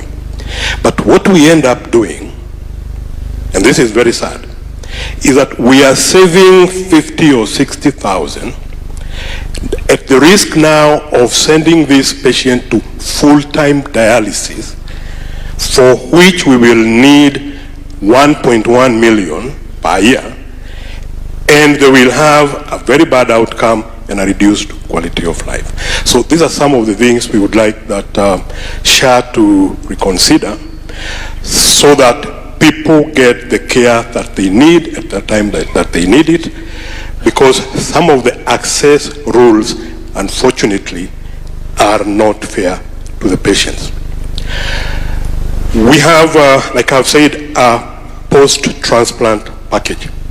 This is a package which supports now the medication and the clinics that we need after transplant. I would like to thank your government and SHA because this is new. This came with SHA. We had a dialysis package and a transplant package before with NHIF, but when SHA came in, we made a plea and it was accepted. We now have pre-transplant evaluation and post-transplant care. That we attribute to your government and Social Health Authority. Again, we have some challenges with access. Some of them are from the system, particularly the DHA system. We have a very, very cumbersome system where we have to give a lot of paperwork. KNH has now gone paperless. Hata ukilipa pesa upate risiti siku hizi. Hakuna karatasi KNH. And we are happy because things have improved, things move quick. But when it comes to SHA, I have to go with 6 documents, which I have to submit, then they have to be scanned, and even the physical part of doing that and taking them through all this takes a lot of time. Sometimes the system hangs. We would like the SHA system and the DHA system to be streamlined so that we can also go as smoothly as the rest of the things. And sometimes we are forced to go home without drugs because the system hanged. And to respond to CS Duale, who mentioned about, sometimes people switching off the system so that we can pay cash. A lot of time when the system goes down, you can't even pay cash. It goes down, nothing can happen. It's a very difficult and sad situation. And people at KNH, for example, wouldn't do that. And like I have said, I've been with them for over 10 years, so I know them. They cannot switch off a system to make you pay. So whenever it happens, it's a genuine problem. Okay. Thank you, Gikonyo. Yeah. Let me just finish because the President gave us a challenge to talk about beyond 2030. And I have not heard anyone talk about it. So I would like to make some asks on that. And what I would like to ask Your Excellency, and some of these things I would need to seek your personal intervention, is that we need a renal registry. We need that because we would like to make data-driven decisions around kidney disease. We do not have a registry as yet, so a lot of figures we throw around are imaginary. But before we get there, I would like to make a plea to Dr. Mercy Mwangangi and the gentleman from the DHA. I know if you go into your system, you can be able to tell us, for example, how many people accessed post-transplant medication in one period, how many people accessed dialysis. And if you can share that information with us, including with Dr. Lesiampe and her team, and his team, they would be able to make better plans. And I'll tell you why. Currently, that post-transplant package is only available at KNH and MTRH. But they cater, KNH can tell you how many people they have transplanted since they started. But they cater for people who are transplanted in other hospitals, including outside the country. So they cannot be able to predict properly today how many people will come for clinic next Tuesday if they do not have this data. And so they find themselves in problems which they are not able to solve because there is some darkness around how many patients a patient needs this service and how do we prepare for them. So we would like Your Excellency for that. We propose that this registry is domiciled at the Center for Excellence for Urology and Renal Disease Services, which we have been promised will be commissioned very soon. And I saw CS Duale inspecting that compound recently, so I know there is something in the works. And if this can be domiciled there, then we can be able to interact with that. And we will have to have, like I said, data-driven interventions and preparations. Now, I would like to bring to your attention, Your Excellency, that the Kenya Blood Tissue and Transplant Service has for very many years been trying to come up with a deceased organ donation program. And the reason we are doing this is because currently, if someone needs a kidney transplant, they can only get a donor from within the family. So previously, before the post-transplant cover that I've said came with SHA, a lot of people are preferring to stay on dialysis because when they're on dialysis, they don't pay anything other than the subscription. But if they do a transplant, they need to buy medication, and they feel they cannot be able to do that. Now we have some money coming our way. Then the question is, why haven't we seen an uptick in people seeking transplant services? The reason is kidney disease is a family disease. So if I am still being requested to go back to my family to look for a donor, there's a high likelihood that most of them will not qualify, because if it's a genetic disorder, then they are all affected. And that now keeps people on dialysis, because the only exit from dialysis is a transplant. So if you cannot get it, you're stuck in dialysis. We think that your quality of life will deteriorate if you are on dialysis for more than 5 years. So the cure for that then is a deceased organ program where we can be able to take organs from our dearly departed, and then we can use this for transplant. We can also relax the rule that requires me to go to the family, so that now my friend or my neighbor can donate to me. The Kenya Blood Tissue and Transplant Services has been working on a framework to operationalize the law that is in the 2017 Health Act. And this process has been stuck since 2023 because of lack of funds. I would like to make a special appeal, Your Excellency, and the Honorable CS for Health. Please make sure that this effort is funded so that we can be able to finish the technical working group that was working on this is able to finish his work, so that we can expand the donor pool in the country and more people will be able to exit dialysis and go for transplant. Thank you. Just two more. Thank you. Let's allow others. Let me talk about an NCD. I would like to request that I know we're having an NCD, a census in 2015. Again, looking for data. We don't know how many people are living with NCDs in the country today. I would like to make a request that during the census, the next coming census, that we put a question on NCDs so we can have some semblance of data of the people living with NCDs in the country. And finally, I would like to make a plea for meaningful involvement of people living with NCDs at the decision-making level, so that we can contribute towards some of these decisions using our lived experiences, and that is the end for me. Thank you very much.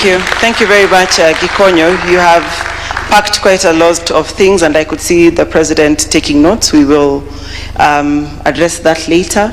Allow me to also just pick 2 or 3 more lived experiences. There was a couple, and yesterday we had a conversation on seeking care in public hospital and those who go to private hospital. Both experiences in a private or public hospitals that wanted to share that story. Oh, he's here.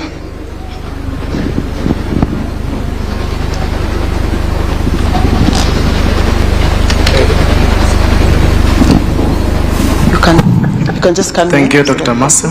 You can just. Okay. Thank you, Your Excellency. My name is Joseph Mutinda Kimatu. With me, I have my wife. I'm Frida Mutindi. Yes, we got involved in a road accident on 1st of March this year.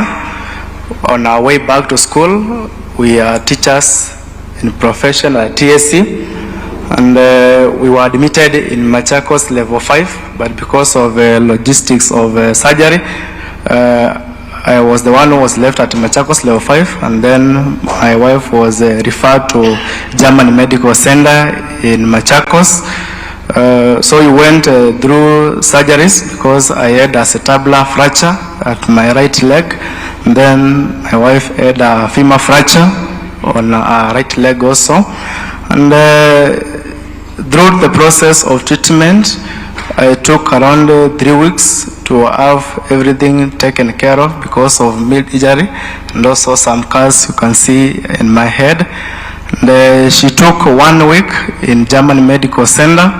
The bill that was there in Machakos for me, it was 224,000 and ours was 145,000. And Mwalimu comprehensive cover, which is also included in SHA, everything was catered by SHA, around 369, almost 370,000, and no single cent we paid for that service. We have also been going for the clinics and also for the checkups on MRI, CT scans, X-rays in Imaging Center at Machakos, and everything has been taken care of by SHA. So we are here to witness and confirm that through that deduction, Mr. President, you said yesterday that cuts across all the civil servants, we benefited fully without paying any single servant, and I'm sure every civil servant here can also confirm the same. And I have to congratulate you also, Mr. President, for being in the forefront to launch that program for emergency services, because, for example, in our case where we got the accident, it was somewhere in the bush area, somewhere where we were going in work, and it was out of the Good Samaritan we survived in that accident. So thank you so much, Mr. President, for being the forefront to ensure that the health care in this country is working well, and we truly say we appreciate for that service. Thank you. Thank you. Thank you very much. Mr. President, yesterday you spoke about Linda Mama, Linda Jamii, and on my corner here I can see a few moms and their babies. If there's any who would want to give the experience, kama kuna mama yeyote ambaye angependa kuzungumza, hata kama si hawa pale, kama kuna kina mama yeyote, naona kuna mmoja pale.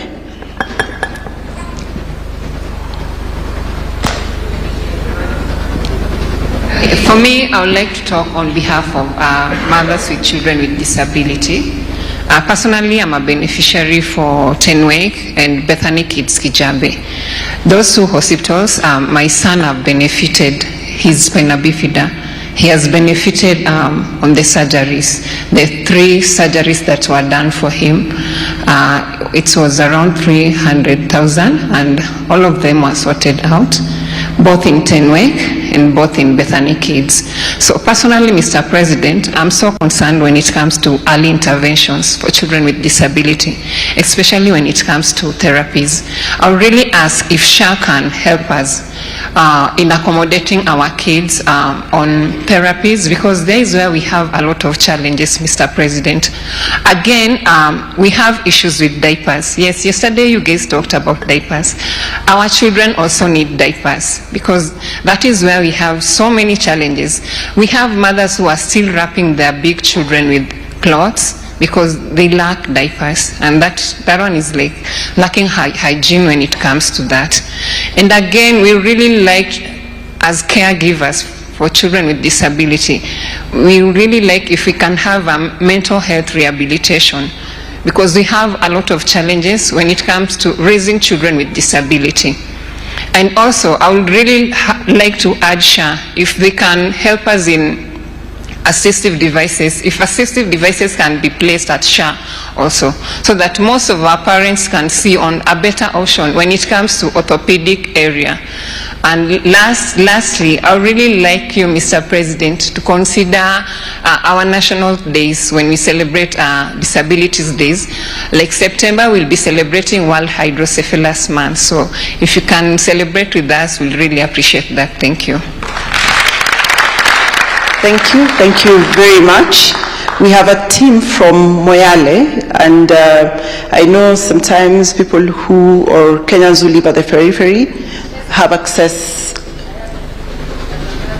Okay. Aya, simama basi zungumze kabla tuende Moyale.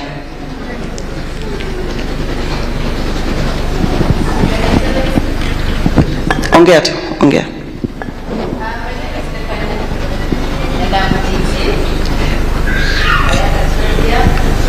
Just Raise, weka microphone. Karibu. SHA ilinisimamia kila kitu, and my SHA was temporary SHA and it has already expired. So pia nilikuwa nauliza if I can renew it because I'm underage. Just hold on, Can you begin? I didn't get your first part of your conversation, please. Okay. I'm Stephanie Muya. I'm 18 and I gave birth at Mama Pumwani, January date 2, and I used temporary SHA and it has already expired. So nilikuwa nauliza kama I can renew it, the temporary SHA, and then bado sijapata ID. Na hiyo temporary SHA bado itasimamia mtoto wangu. Ndo nilikuwa nauliza. Then apart from SHA, I'm a dropout and I'm a young mother. Pia ningependa unisaidie. I want to go back to school. That's all.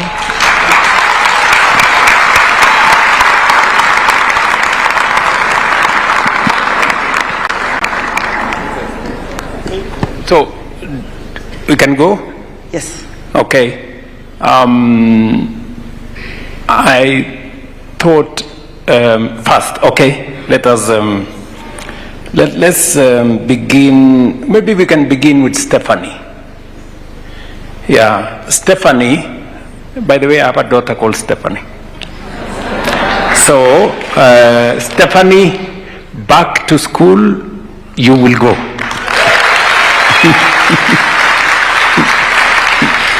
Yes. I want somebody to answer Stephanie about her temporary cover. You remember yesterday I said the government of Kenya is going to pay for our teen mothers. Mothers who do not have an ID, they cannot pay for themselves, and so the government of Kenya is going to pay. Mercy? Yes, Your Excellency, you made true to your commitment. SHA does have 1 billion Kenya shillings that you've availed to be able to ensure we cover teenage mothers. And to date, we've covered about 100,000 of them through that program. And that is what Stephanie is talking about, the temporary SHA program. This program runs until the teenage mother is 18. And so it serves for any teenage mother from the age of from 13 all the way to 18. Once the mother turns 18, we expect her to get an ID and then to be able to pay into SHA. So in Stephanie's case, she's told us she's already 18 right now. She's already 18, so we need to help her to get her ID, and then now we need to find a mechanism of supporting her. But the program that we currently have, Your Excellency, has served 100,000 teenage moms in the country, fully paid up premium for them and for their family up until they turn 18. So if a mother is 14, she gets cover until the time she turns 18, together with her family. Yes. So what do we tell Stephanie? Stephanie is now worried about herself and her child, and yes, I think we'll take care of her going to school. Yes. That becomes the Ministry of Education's assignment. We will make sure that we find a school for you and pay for your school fees. Yes, but then, what happens to Stephanie and the child? So, Your Excellency, because Stephanie is yet to go to school, it means she doesn't have an income, so we can enroll her in the SHA sponsorship program that you've also availed resources for. So, does she qualify under the program we have for indigents? Yes, she does. She does qualify for the indigent sponsorship program. Okay, so Stephanie, you remember yesterday I said we have 560,000 Kenyans who we pay for. So we will make it 560,001. And Stephanie. So please include her in that program. We shall do so, Your Excellency. Now,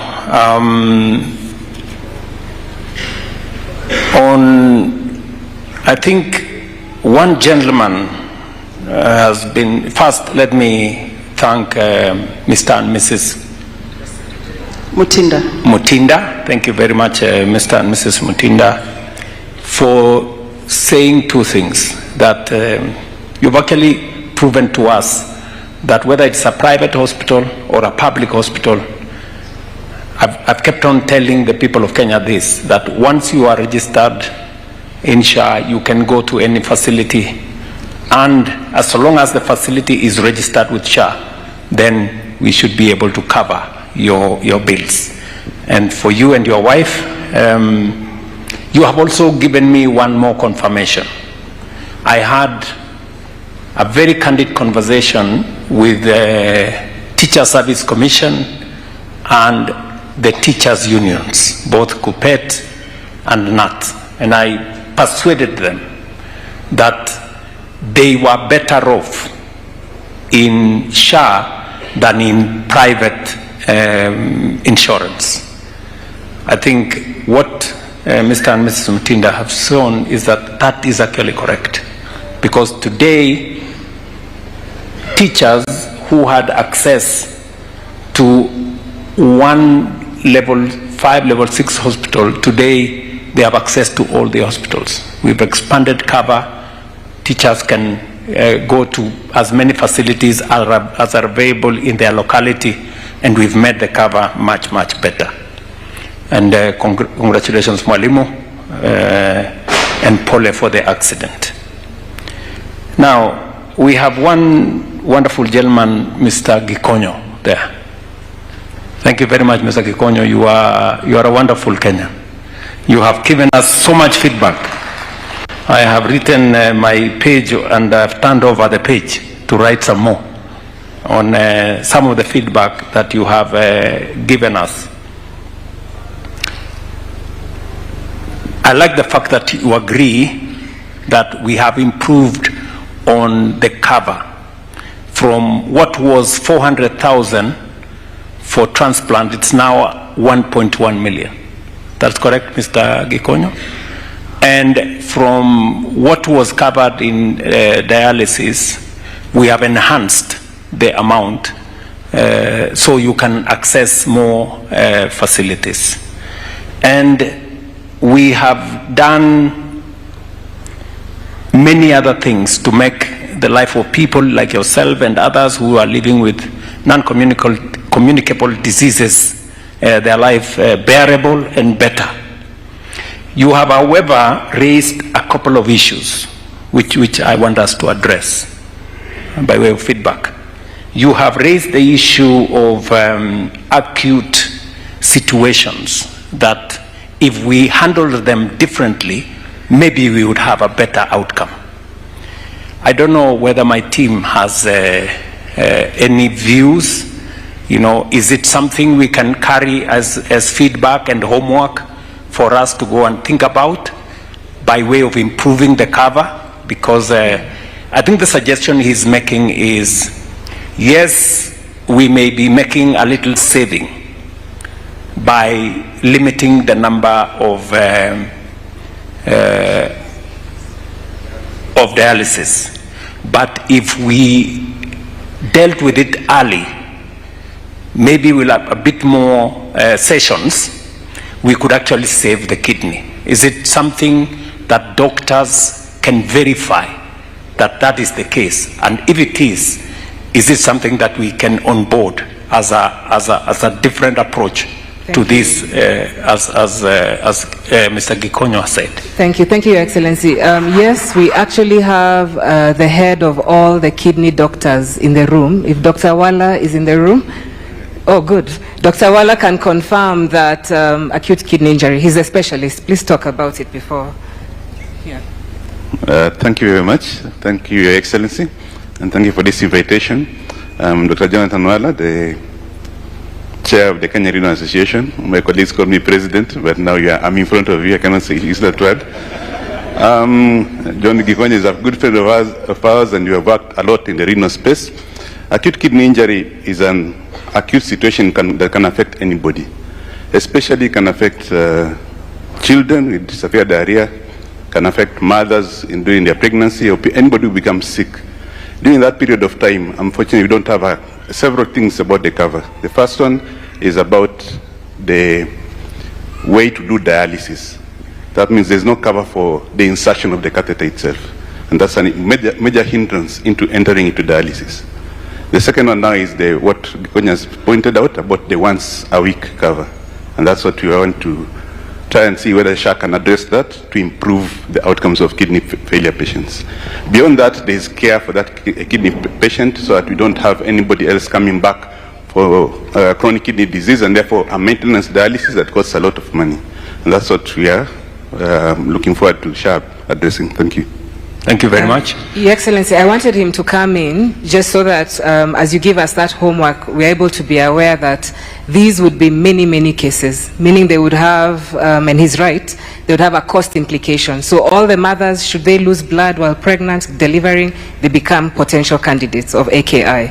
And so it's many Kenyans as opposed to the 25,000 who we currently have on continuous chronic dialysis. But we will do the homework and do the numbers with Prof. Jauko and determine what the impact would be, budget impact would be. Thank you very much. Again, Mwai, it will go into how we improve the benefit package and all that, but it has to be costed because we do not want to make a commitment that we are going to cover when the resources are not adequate. We must, for every commitment we make, we must work out the numbers and we must be able to pay for it. Otherwise, we can make this progressive. We can take it to the next level, assess it for a while, and then see what we can do. That good gentleman, Mr. Gikonyo, has also told us that we need a renal registry because he has said data is very important. Is that correct, Mr. Gikonyo? Yes, sir. So, my good friend Anthony, it is possible for us and it is necessary. The reasoning given by Mr. Gikonyo there is to be able to effectively provide interventions, we must have a good body of data. Numbers are important. There are some people, Mr. Gikonyo, who are telling us that numbers are not important. That why are we registering people? Why are we talking about people who have been registered? Is SHA registry. You are telling us to do another registry. You know, because you've said, what is your reasoning, Mr. Gikonyo, for the registry?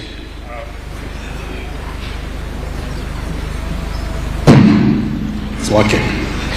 Reasoning, Your Excellency, is that we need to make data-driven interventions with evidence from the situations that we are going through. I hope those who have arguments against our data are listening to Mr. Gikonyo. Mr. Gikonyo, you have said what your personal experience on what SHA has changed for the people who have conditions like yours. Yes, sir. And in your opinion, we've made very good progress. Absolutely. What do you tell those who are telling us we should scrap SHA?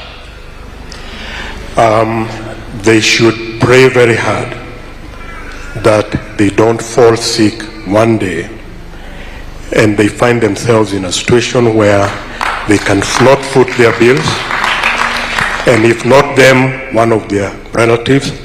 Let me give an example. If someone needs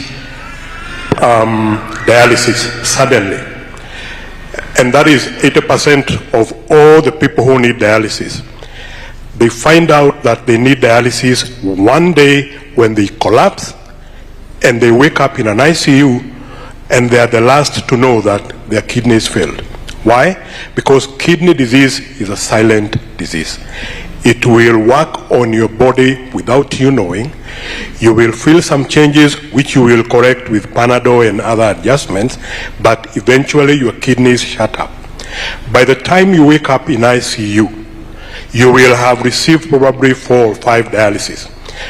So you will already be in the red for 50,000 shillings, even before you have been told what is wrong with you. That is how critical it is to have a cover that can take care of you when you're in that situation. Thank you very much, Mr. Gikonyo. Mr. Gikonyo has told us one more thing. He has told us the best way to get out of, the whole space around dialysis, because dialysis is good because it saves lives, it prolongs somebody's life, but kidney transplant would actually solve that problem in a much more fundamental way. Is that correct, Mr. Gikonyo? Yes, so, and he says there are now restrictions on how somebody gets access. It has to be a member of their family. And he has given us suggestions by way of feedback, which is the reason why we are having this conversation anyway. We want to know from citizens, how can we do this better? He has told us that we should expand the pool of access to kidneys to non-members of the family, and possibly create a framework where we can get organs or kidneys from deceased persons in a framework that is acceptable legally and morally. Is that what you're saying? Yes, sir, but if we had a deceased organ program, we would expand donations to beyond kidneys, because we would now be able to get other organs that are transplantable, and a human body can give up to 8 organs that can be transplanted. So it would be a wider pool where even other conditions can be supported. Is it something that can be considered? Is it something that it tells us that there was already a conversation in that direction?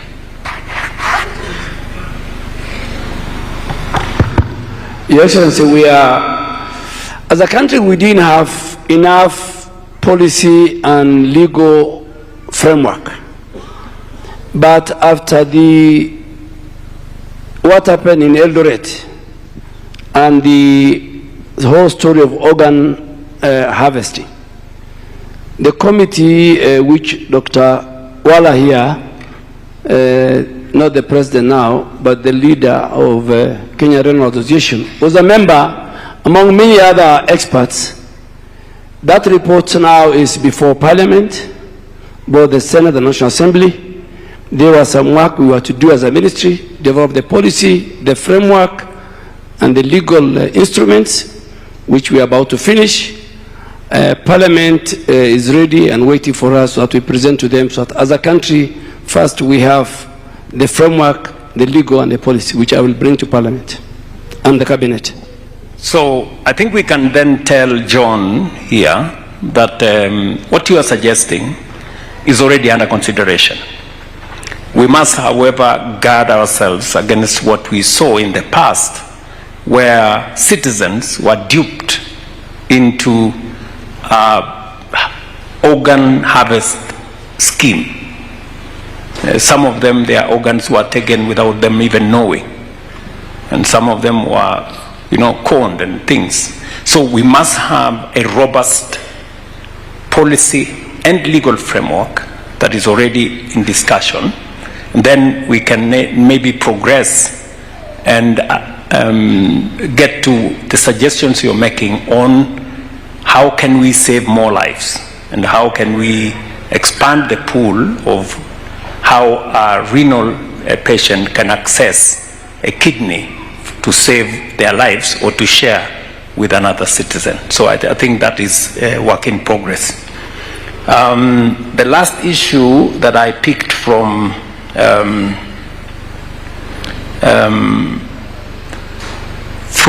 my good friend there is they need better participation in the policies that we are implementing. And I think he is just speaking to a constitutional principle. It is no longer a sterile provision of the Constitution, that public participation should be part of the engagement of us going forward. And therefore, I think what he's asking for is, as you develop the policies and the legal framework that affects people like him, they must be involved. And I want to commit Bwana Kikonyo, that is going to be the case, and you will you will participate. Thank you, sir. There is one more good lady. Sorry, I didn't get your name. Yeah, she has told us. Sharon has told us about children living with disability and caregivers who are supporting children living with disability. And she has recommended two things. She has said we need to look at the package that is available to children living with disability, including the caregivers. What is it that we can tell Sharon and people like her who are helping with children living with disability? And she has recommended specifically that early intervention could actually make things a lot easier for both the children and also the mothers. And that these are children who deserve, support. What do we have to tell her? Mercy, do you? Thank you, Excellency. If I'll start with the good news on your instruction yesterday at night, we started work on diapers and the proposals are underway and we should be concluding that by the end of October. And Prof. Jaco's team has already started looking at that. On what Sharon has raised, it is another area of progression that we need to work to. A child who has spinal bifida, which is a condition where the spinal cord grows outside of the body, requires care for life. And so it means that this child requires physiotherapy, speech therapy, nutrition therapy, almost every day, if not every other day. So what we need to do and what we are going to do is do the costings of that, determine how many Kenyans would be needing that service, what again the budget impact of that is, and how SHA can finance it. But Your Excellency, there's also one more area where the Council of Governors can support us. Kenya over the years has not invested in cognitive disabilities for children. We do not even have the right specialists in place. We have very few speech therapists, very few autism doctors, very few doctors who deal with those conditions. So there's some work that the ministry together with COG needs to do in training, in building this workforce, and then also in building the facilities that come with this. But from a SHA perspective, we're going to review the package and see what we start with. Do we start with 2 sessions of speech therapy a month? While we know that you require more, it's a progressive journey. Okay. Sharon, I think we do not have good answers for you. Let me say that. But it is good homework. This is a space that is new. It is a space that maybe was forgotten. But I agree that it is a space that we must begin to, think about, whether it is mental health. It's becoming a very serious challenge. All the other issues that have to do with disability. That is a space that maybe the ministry and us, we may need to explore more and look at what interventions we can come up with so that people like Sharon and others who support people in that space can be attended to. Sharon, you want to say something? Thank you so much, Mr. President. Okay, I have another one again. We have anticonvulsants. Myself, I take anticonvulsants. I'm epileptic. So these drugs are very expensive. And some of them, we get them at the hospital. Yes, they're being given for free. Unfortunately, some of them are very expensive. We don't get them at the hospital. So can SHA again put us on that kitty?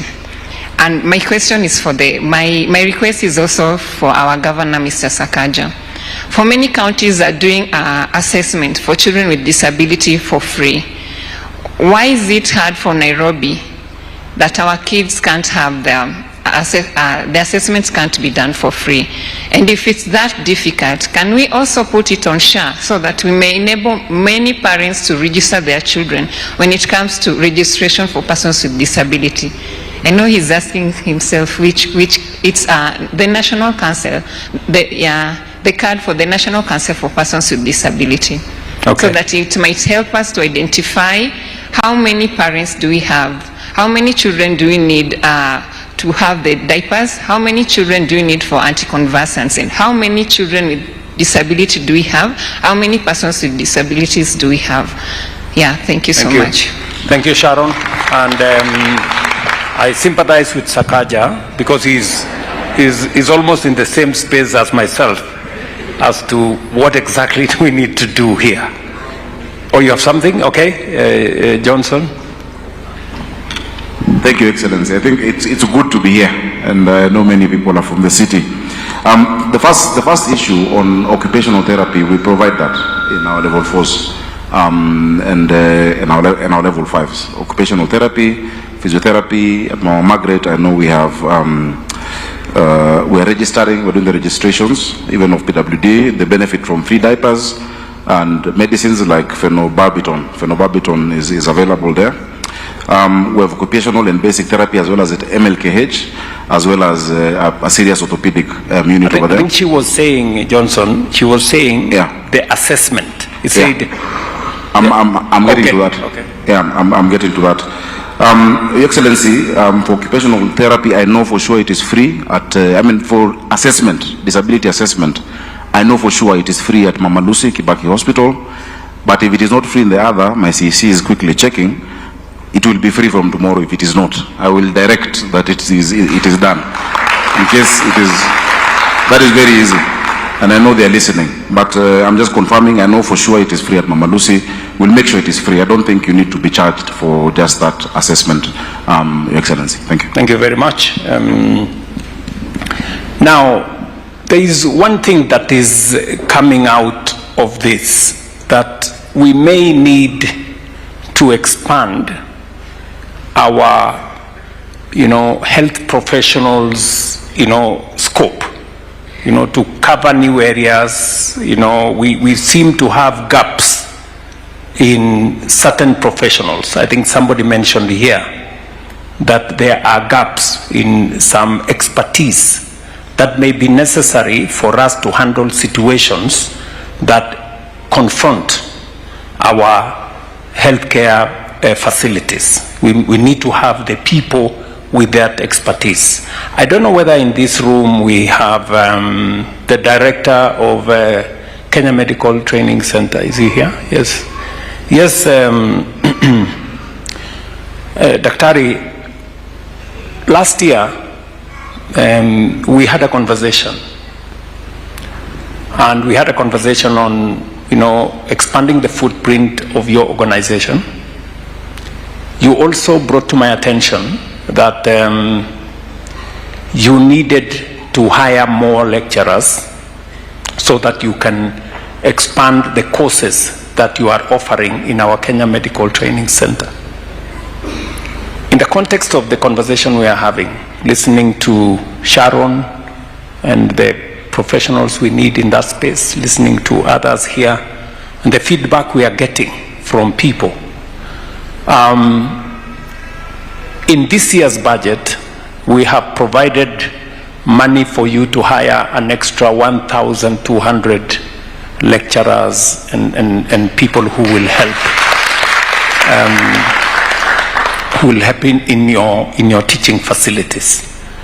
In this year's budget also, when you did request me, we've also made money available for students at KMTC for Higher Education Loans Board. I think 390 million or so. But I also understand that that money may not be sufficient. And I want to tell the good people, health professionals who are training at our Kenya Medical Training Center, that now, as we improve on the package for tertiary education, we have taken the law to Parliament on tertiary education placement and funding bill that will now cover all students at KMTC to access funding for their training, so that these gaps that exist at the moment, we will settle them. What do you have to say, Daktari, on listening to this conversation? How do we, or how will your organization, with the pool of health professionals that you are training, how will your organization help us and help, citizens who have different conditions, who require different professionals? How do you think we should approach this? And what kind of support do you need from me to be able to provide for beyond what me and you and PS Muthoni here discussed? Thank you, Your Excellency. My name is Dr. Kelly Olwach, CEO, Kenya Medical Training College. Your Excellency, to start with, KMTC has increased the number of courses from 98 to 126. That is 28.6% increase in the number of courses. Your Excellency, thank you. We are talking about speech therapy. Your Excellency, Kenya Medical Training College now has a diploma program in speech therapy. We also have a higher diploma course in speech and language therapy, and also a higher diploma in audiology. Your Excellency, I'm cognizant of the challenges that children with disability face, one of which is delayed speech. And Your Excellency, the country did not have specialists in this area in the health field. Kenya Medical Training College, in response to those challenges, has now a diploma and a higher diploma for that program. And the demand, Your Excellency, for speech therapy services is exceedingly very high. I want to thank you, Your Excellency, for leading us into that direction. Your Excellency, I want to also thank you and discuss with the nation about HELB financing at Kenya Medical Training College. Your Excellency, in 2022, Kenya Medical Training College had 54,000 students. Currently, Your Excellency, the institution has 89,000 students, 700. Your Excellency, that is 36.7% increment in the number of student population in Kenya Medical Training College. The rise in the number of students in Kenya Medical Training College is in response to the challenges that the country is facing in terms of shortage of health workers. Your Excellency, one of the challenges that we also faced because of COVID-19 was global rise in demand for health workers. Your Excellency, because of the leadership that you've given us, we have had 185% increase in the processing of documents for those who are going out of the country. And we want to increase that to support our youth to get employment out of the country. Your Excellency, on the issues of training and the issues of HELB at Kenya Medical Training College, it has been an on and off challenge. Your Excellency, the first promise we had for consistent HELB funding of Kenya Medical Training College was in the financial year 2022-2023. Kenya Medical Training College, despite having a growing number of students, did not have a proper way of funding for those students because we exist in the Ministry of Health and not in the Ministry of Education. Your Excellency, in 2012-2023, Kenya Medical Training College received HELB funding equaling to 641 million. In 2023-2024, Kenya Medical Training College got 605 million. In 2024-2025, we got 511 million for student financing. However, there was a shortage last year where our students did not get any funding. Your Excellency, when I brought this to your attention, you are very quick to take action. The first action you took was to request Treasury to assign resources for Kenya Medical Training College. As a result of that, we have 392 million as a stopgap measure to support our students through training. We realize that the number of applicants for help is so high compared to this amount of money. Annually, we will require 700 million for new students and 500 million for continuing students. And so, Your Excellency, you gave a directive through a presidential directive dated 6th May 2026, requiring students of Kenya Medical Training College to get special funding through HELP to support the high number of students who are not getting. Your Excellency, this year's budget has 392 million, and we are also following with the support of my Principal Secretary to get students of Kenya Medical Training College be permanently put under HELP to end the perennial challenges that our students face. Your Excellency, I submit. Thank you so much. Thank you very much. The good news, Daktari, is that we are changing HELP and combining it with COOPS into the tertiary education placement and funding in the bill, so that we combine the placement and the funding, so that for every student we place in a college or a university, we will have figured out the funding for that student, because the development of our human capital is central to our development as a country. It is the single most important asset that we have. And I just want to give you assurance, and to the students in the Kenya Medical Training College, that this on and off trial and error is going to be a thing of the past. The same way we are funding all our students in TVETs and in universities, KMTC students will now permanently be part of that arrangement. Mercy. Yes, Mr. President, I know time is far gone. I want to seek your indulgence. As you can see, many notes have been coming my way. My phone is ringing and many messages from the people in the room who still want to speak. We have a team from Moyale. We have persons living with HIV, persons with disability, on local manufacturing, local manufacturers. So if you allow, we can quickly hear from them, and then we wrap it up after that. All right. Let's go to Moyale first. Thank you, Mr. President. Indulge me because I'm having cold. Yeah, so my name is Getu Samuel Sake.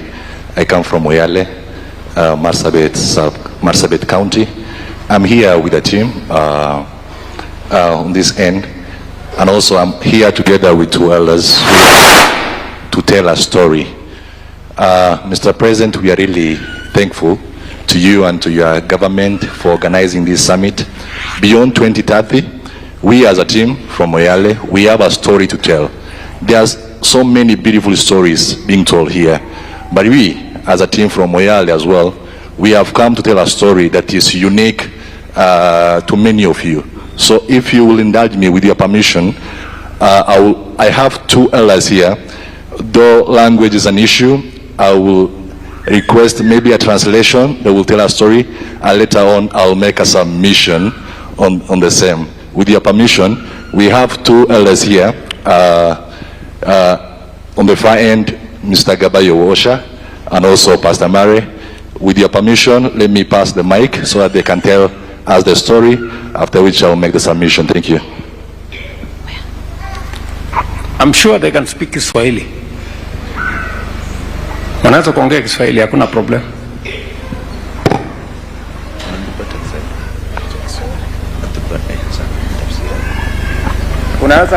Unaweza ongea Kiswahili? Borana. Ama iko problem? Yeah.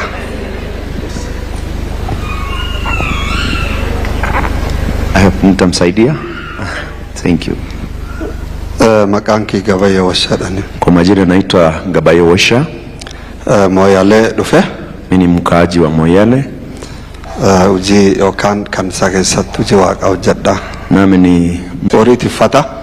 Kwa uchumi na watu wa huko ni wachungaji wengi wao. Yo gariboni Dufe wanarkak amanam turafuda. Saa zingine kiangazi inapokuja inawapokonya kenye wako nacho. Dukubu gurda yokani yo fayada bani. Wanapogonjeka magonjwa makubwa kama kansa na kadhalika. Achiti yo stroke fargatan, yo accident fargatan, yo lafe facabd. Wapo wanapopata na stroke na wanapopata ajali na kuvunjika mfupa. Rifaro gar Meru fa Qorani. Wanaandikiwa rifaro kupidani Meru na sehemu zingine za nchi. Meru gar kilomita dibishani oli. Na Meru iko mbali na sisi zaidi ya kilomita 500. Adumdemu na mikaradwa. Tukiwa tunamsafirisha saa zingine watu wanaaga. Time na chidakabani finamikuni dib argate karalu budaw. Kwa sasa kwa vile hawatamfikisha pale haraka mtu anafariki. Namigarillen serikal dibi ifade mujariba. Kwa ajili ya ubali watu wengine wanavuka pande ya Ethiopia wanaenda huko kusaidika. Akdan samarro full area suno kamfula suni hospitali akdan sa dibgu gurda kan karkarun dandenefi. Kwa vile hatuna hospitali ambayo ina deal na mgonjwa huyo. Achi gar Meru dufuitin transport mbese guddo. Kutoka Moyale paka Meru kukuja ni transport ni mingi. No kanisa yo kan committee lewalini pamoja na jamii na watu wa kanisa. Wani afura challani takamin gumi fayada kan dakamna ya jedan yani. Sikufanya tu jambo la kiroho lakini tukakaa chini tukafikiria tutaweza saidia jamii wetu namna gani. Akamini diyotoni kunudi hati anna nami karkar sargata. Ndio tukafikiria kwa jinsi gani ndo sasa tuwe na hiyo facility ambapo watu wanapata msaada. Committee wale walagene Moyale Community Hospital wanjaran obja kasi objanne. Tukawa na nia na ndoto ya kujenga hospitali ya jamii kule Moyale. Akanamik arkar sargate ujintun tashayale akitansaksin demtu. Ili watu wapate msaada na mambo ya shia pia ifanye pale vizuri. Tamisho nani tidaru? Ya misho. Debi kun ganadera demu jira area sunit. Kwa hiyo sehemu sasa hiyo shida inaendelea kwa muda mrefu. Nairobi odufan disanti mfago. Wanapokuja Nairobi ni mbali. Meru mfago. Na Meru iko mbali. Yo wikum dabarte wikilam kadabarte jarsi to kakmale fayada be. Si mbali tu wiki mbili iliyopita kuna mzee alipata shida. Masa toko lam kesati haraka dakaba jedan hospital. Walipompeleka hospitali na wakasema mfikishe tu haraka iwezekanavyo within 2 ama 1 hour. Agmeru dandani 1 hour 2 hour dakabon dandanu. Huyo mtu sasa hatuwezi mtu kumfikisha huyo mtu yani kwa masaa mawili ama masaa moja afike Meru. Amma warisune namyetuna do wakaratu yarsisun dikom ka waqit dakabe hospitali ambai. Sasa tukiwa tunaomba sasa Mungu akamsaidia huyo mzee akafika hospitali Meru. Namitok accident argate yo matafa di bargate ochasun karkar sargachun rako. Kama mtu mmoja anapopata ajali apate shida kichwa kupata msaada ni shida. Tanafi kabajama. Kwa hivyo Mheshimiwa Rais nullen objutan kamna. Nasi tuko na hiyo maono ya kujenga hospitali ya jamii kule eneo la Moyale. Akati barchuma guddo fudate nullen ditika fudannu asante. Nami pia tunakualika ili uweze ukaungana nasi tuendeleze shughuli hiyo. Asante sana. Haya, ngoja bwana Gabayo. Akam? Yes sir. Unaelewa Kiborana? Dasa. Yoya.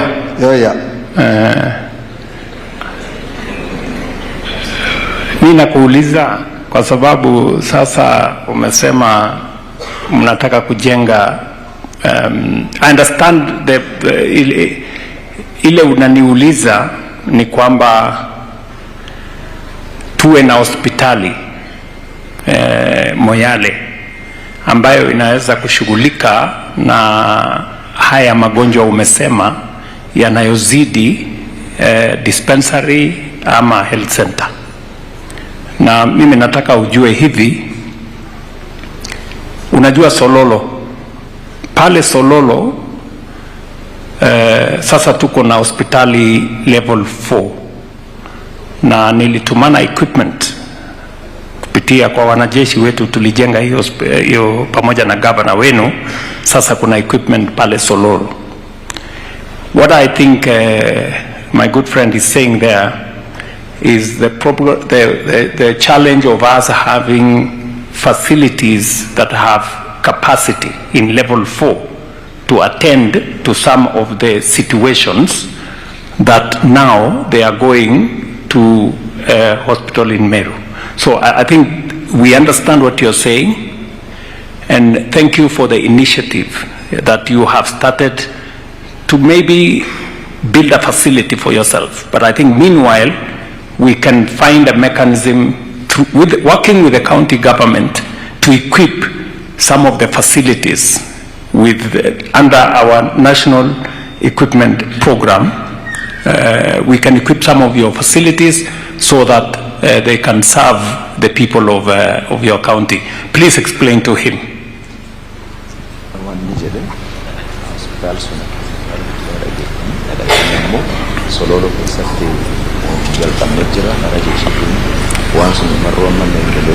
Thank you very much. I think you can explain to him what I have said in the language that he understands.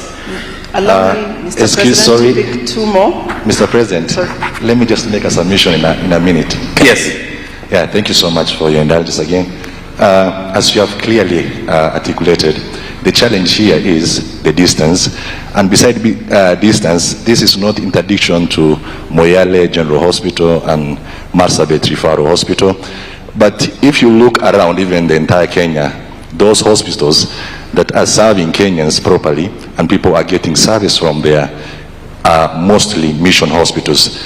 And within our region, one that we have is Sololo Mission Hospital. That hospital has saved many lives. And the other closest, which is nearly 500 kilometers away, is Kirua Mission Hospital in Meru.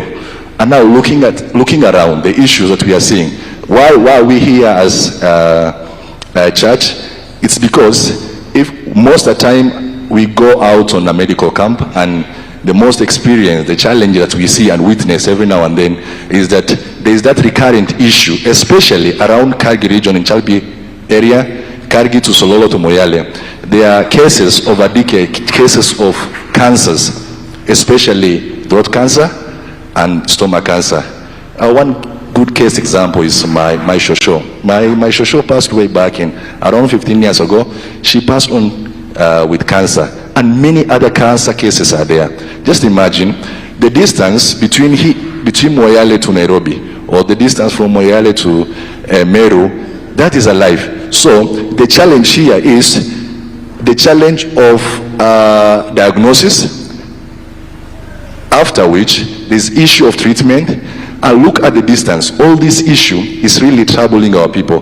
That's why we are saying, as a government, kindly we request that if these facilities, as you have clearly put, if it can be brought closer to us, probably Marsabit or Moyale, it will be helpful.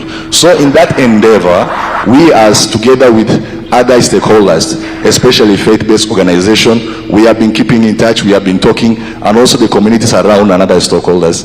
We try to reason, and we said we will put up a hospital that we seek mobilization from different areas. As a result, this church, they were able to provide 8-acre piece of land for such a mission hospital to be built. And so as a result, they have consulted different organizations, and already plan is underway, and they have already started construction. Therefore, here as a team here today, as we address the plight and issues facing the northern region, because most of the time, let me say this, Marsabit and Isiolo, most of the time they are being confused with northeastern region, that is Garissa, Mandera, and Wajir.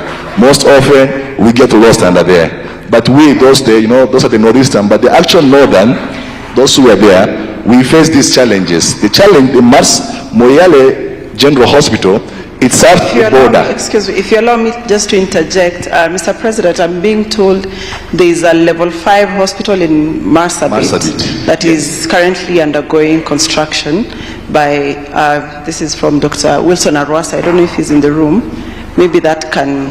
I think Duale is here. Duale. But, Okay. but I think the point he's making is that we should make more facilities have equipment that can help in the treatment of cancer and all the other. And I think this is a matter that had already been spoken to by the chair of the council earlier, that we need to assist counties to be able to have the requisite facilities, especially on matters to do with cancer, because it's a real disaster in many communities. And in the past, people had to travel to Nairobi and to all the other places. With now the elevation of some of the facilities to level 5, we should be able to make those facilities available, in those hospitals, so that we can deal with the case of Moyale. As I see it, kindly allow me to present this document. One, here we have a concept paper on our project, as well as Please, an invitation you can pass it on to for the gentleman you there. To attend in our fundraiser. Thank you so much for your time. Thank you. And God bless you. Thank you. Thank you. Thank you for that. Thank you, Mr. President. Allow me to bring in 2 more based on our conversations yesterday night. We discussed a lot about the equipment, services, and local manufacturing, availability of medicines. And I'm told we have a local manufacturer of, I think, medicines that would want to speak. And then we had a conversation about registering Kenyans to SHA.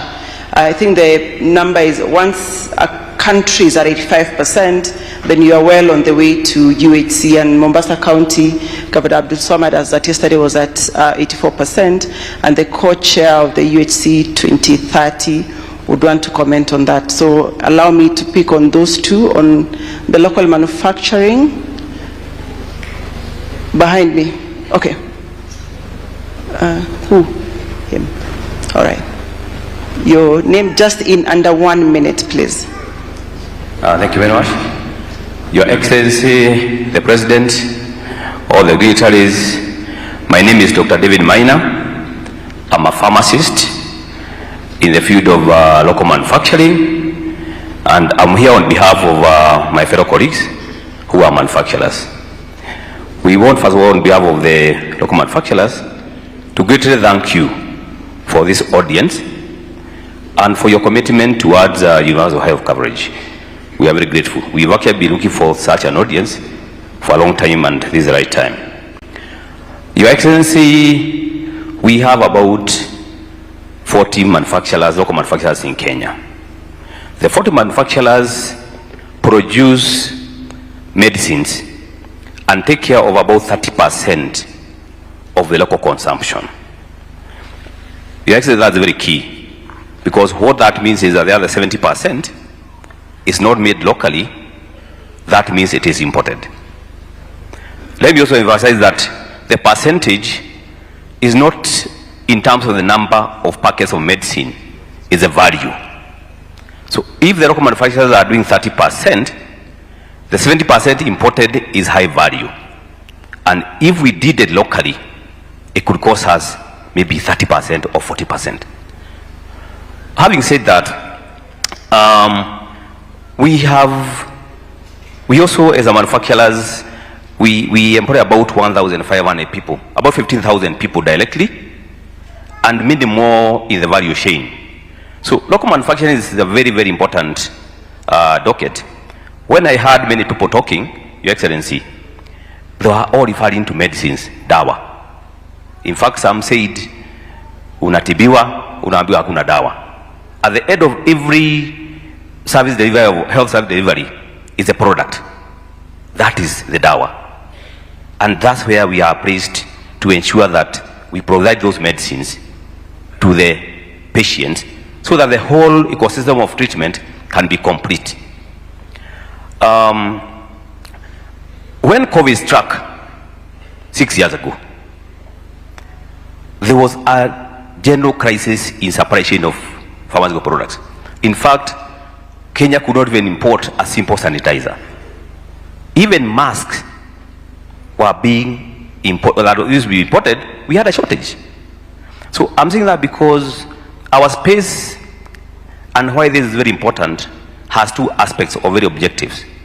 One is to play our role in universal health coverage in terms of supply medicines, quality, affordable medicines. The other very important one is actually disaster preparedness. If another COVID came, that would be a disaster. Would Kenya be prepared? How prepared are we if we are importing 70% of our medicines? Is a big security threat to this country and all the countries in the region. With that, let me acknowledge your support, Your Excellency. 2024, about 2 years ago, we were here at KSAC, and you gave a commitment that Kenya need to carry from 30% to at least 50% supply of local produced products by, I think, 2026, end of this year. With that, I'm happy that we have gotten very good support. Let me give credit. We have a very good Ministry of Health that is very supportive, extremely supportive. There is even a Department of HPT, Health Products and Technologies, at MOH that is supportive. In fact, recently they mined all the data and have a local manufacturing, pharmaceutical manufacturing strategy that was recently. That is very welcome. We also acknowledge, Your Excellency, that you are actually the champion of pharmaceutical manufacturing in the region, the IGAD region, and we are proud that our president is actually the champion. We have good support. However, we have some challenges that we are facing that are preventing that achievement. Sorry to cut you short. If you could just make that brief and maybe Yes. do it in a minute. Yes. I'm going to be very brief. We have some 4 challenges I'll highlight that are making that achievement scaling to 50% become a bit difficult. Why this is important? Because despite the support from MOH, we feel that the challenges cross across the ministries, and it's only probably from your level that can be sorted out. I'll be very brief with that. Number one is the cost and the competitiveness of our local products. We have a situation whereby our inputs are very expensive. Because of compliance with quality, and especially now Kenya is undergoing maturity level 3, ML3, our factories are very expensive to run. High electricity bill, all the inputs very expensive. In addition, we have taxation that is not pro-local manufacturing. Especially, we have excess duty on packaging material. Recently, there is VAT added on some raw material. I know that's being sorted out. Why that is, let me add that despite that, we have import duty that is exempted. That's very good. We don't pay import duty. We don't pay IDF fees. We don't pay levy. That's very welcome. But the few things that we pay, like excess duty on packaging material, it's making our products very expensive. We have been engaging MOH for the last 3 years, and we feel that there is a disconnect between MOH and Treasury. Because Treasury on one side says that they need to protect local printers, local paper manufacturers. So they put excess duty on imported packaging material at the expense of pharmaceutical manufacturers. But we can sort out by actually ring-fencing the local manufacturers only. That is an example that imported glass bottles have excise duty into bracket apart from local pharmaceutical manufacturers. That can be done for packaging material. But that has all been done for the last 3 years, and we kindly request if that can just simply be done, we'll be more competitive. The causing part of it also we are competing with imports, the 70%, majorly from Asian countries. Those imports from their source have been exempted all the duties, and in addition, they get export subsidies when they are bringing to Kenya.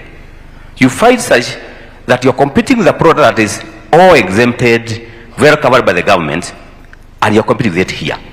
That is as the competitiveness that we are asking for. Number two challenge, because I want to be brief, is about regulatory challenges. Among the 40 manufacturers that I mentioned earlier, inspection by Farmers Appraisals Board last year, and it's a good inspection because it is towards maturity level 3, which we fully support. We are in full support of level 3. We think it's a good thing. But despite that, that inspections made 12 companies be suspended their licenses. That means from the 40, you hive over about 1/3. What that means in short is that if you are doing 30% supply to Kenya, you are removing 1/3 of it. You are left with 20%. So we are likely to be in a worse position now, although it's temporarily because of the inspection, than we are then.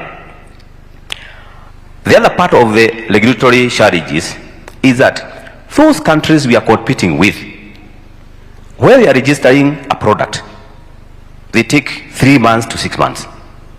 In Kenya, we take about 12 months at best to 36 months.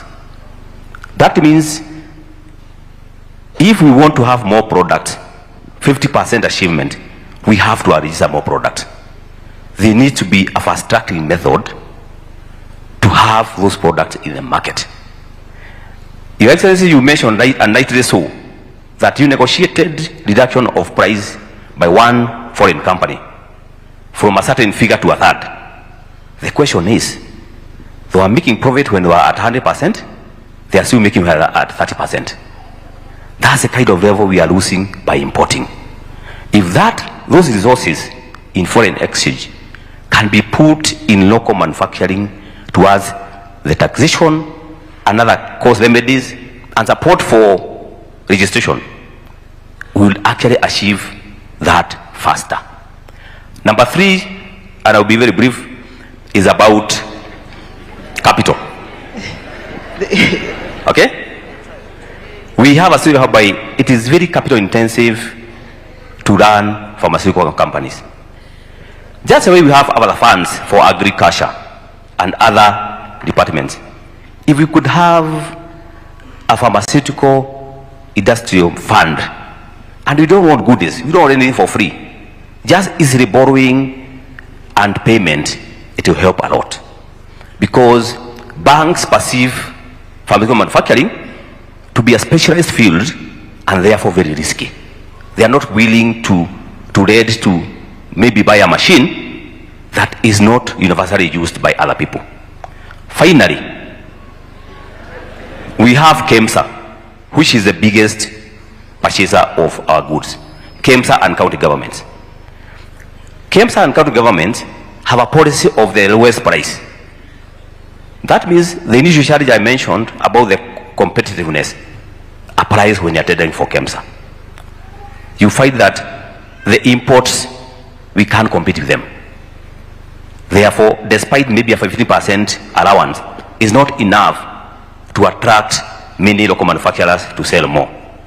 And even after selling, and this is where the KEMSA needs to hear, takes about 6 months to 1 year to pay.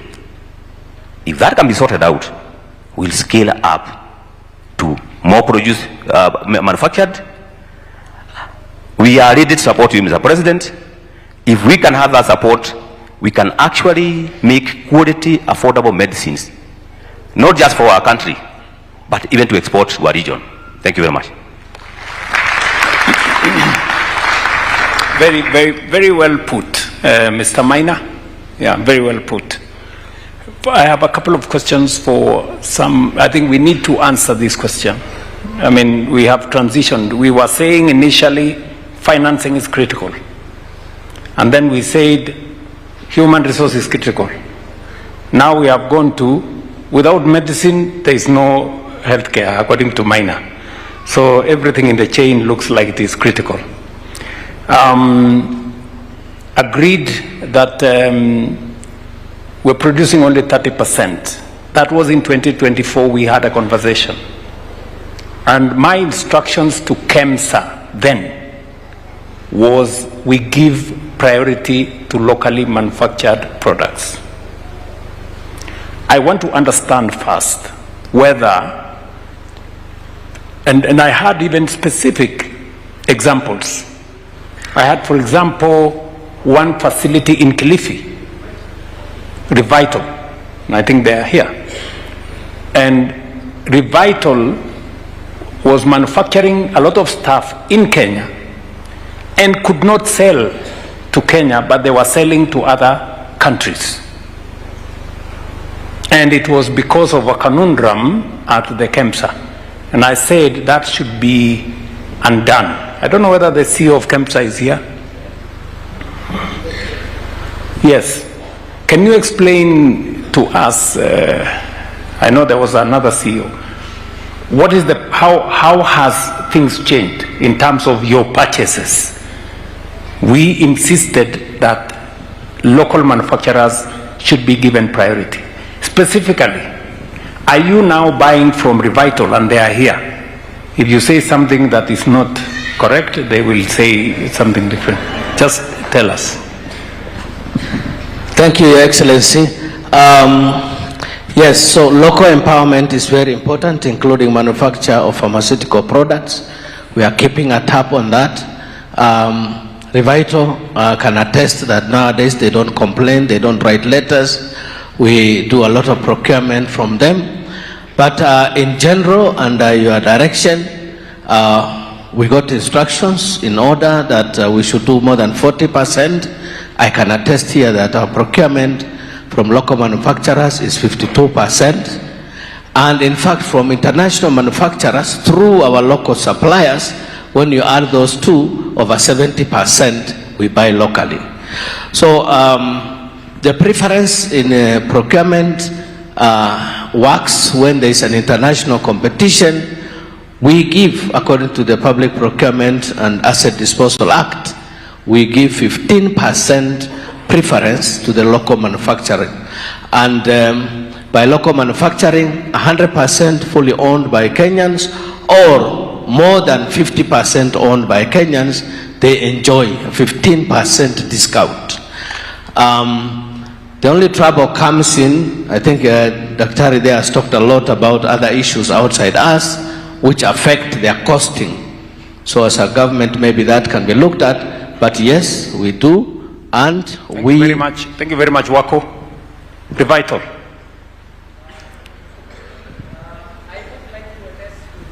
Yes, please pick the mic. Mr. President, thank you. I represent Revital here. I would like to attest to what Dr. said. Yes, we have been getting local tenders and we are able to get that preference. However, mobilization of funds after the supplies is something what we are still chasing on. So Okay. one tick box checked, but the second one is still in the progress. And just to add to what my colleague said, just like our neighbors, they come up with policies like BUBU, like Buy Uganda, Build Uganda, wherein they are giving preferences to the local manufacturers by increasing some taxes for the imported medicines and products. We are also looking for support from you on that. We will go there. Yes. I will go there shortly. Sure. So I just wanted to confirm that we have moved our locally manufactured products in KEMSA from what it was to now you tell me 52% of your purchases are from local manufacturers. Yes, Your Excellency. I only have one problem with the manufacturers, which I'll take the opportunity.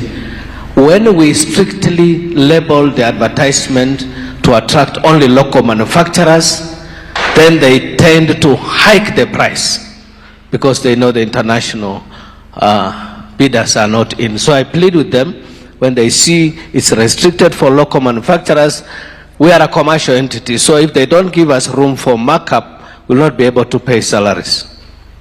Minor. there is some homework for you and your team there. You know, we do not want you to shortchange us.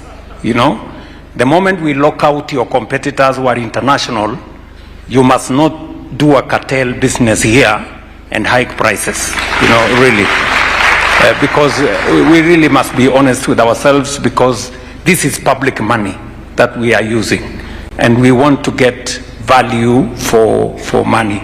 So I think the issue raised by the CEO of KEMSA is an issue that you must address so that we can support local industry and still get value for money for the Kenyan people.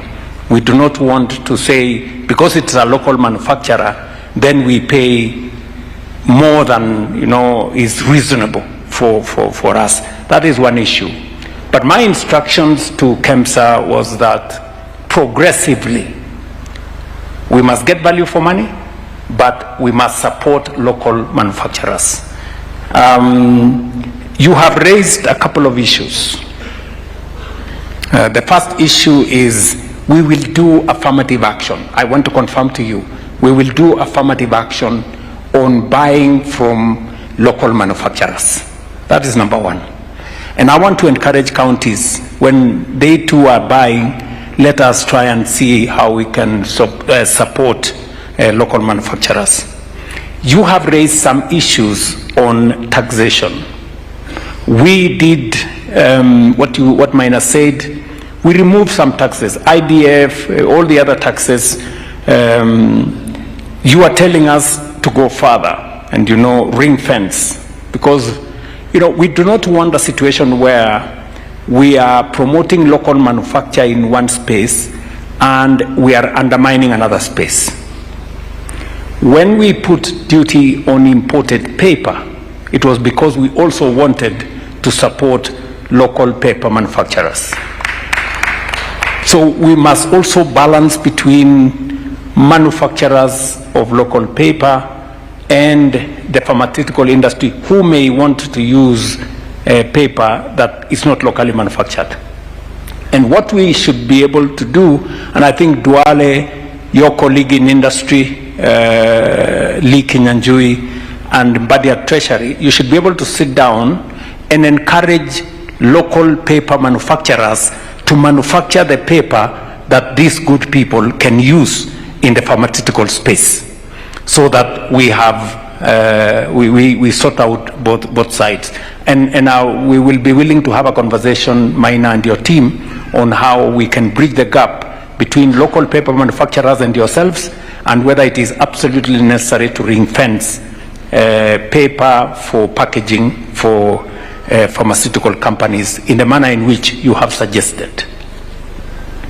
Number three is we are trying to transition the country to ML3. And, you know, we have to meet certain conditions. If some of our local manufacturers don't meet those conditions, you know, we will undermine the position of the country if we don't meet certain international conditions.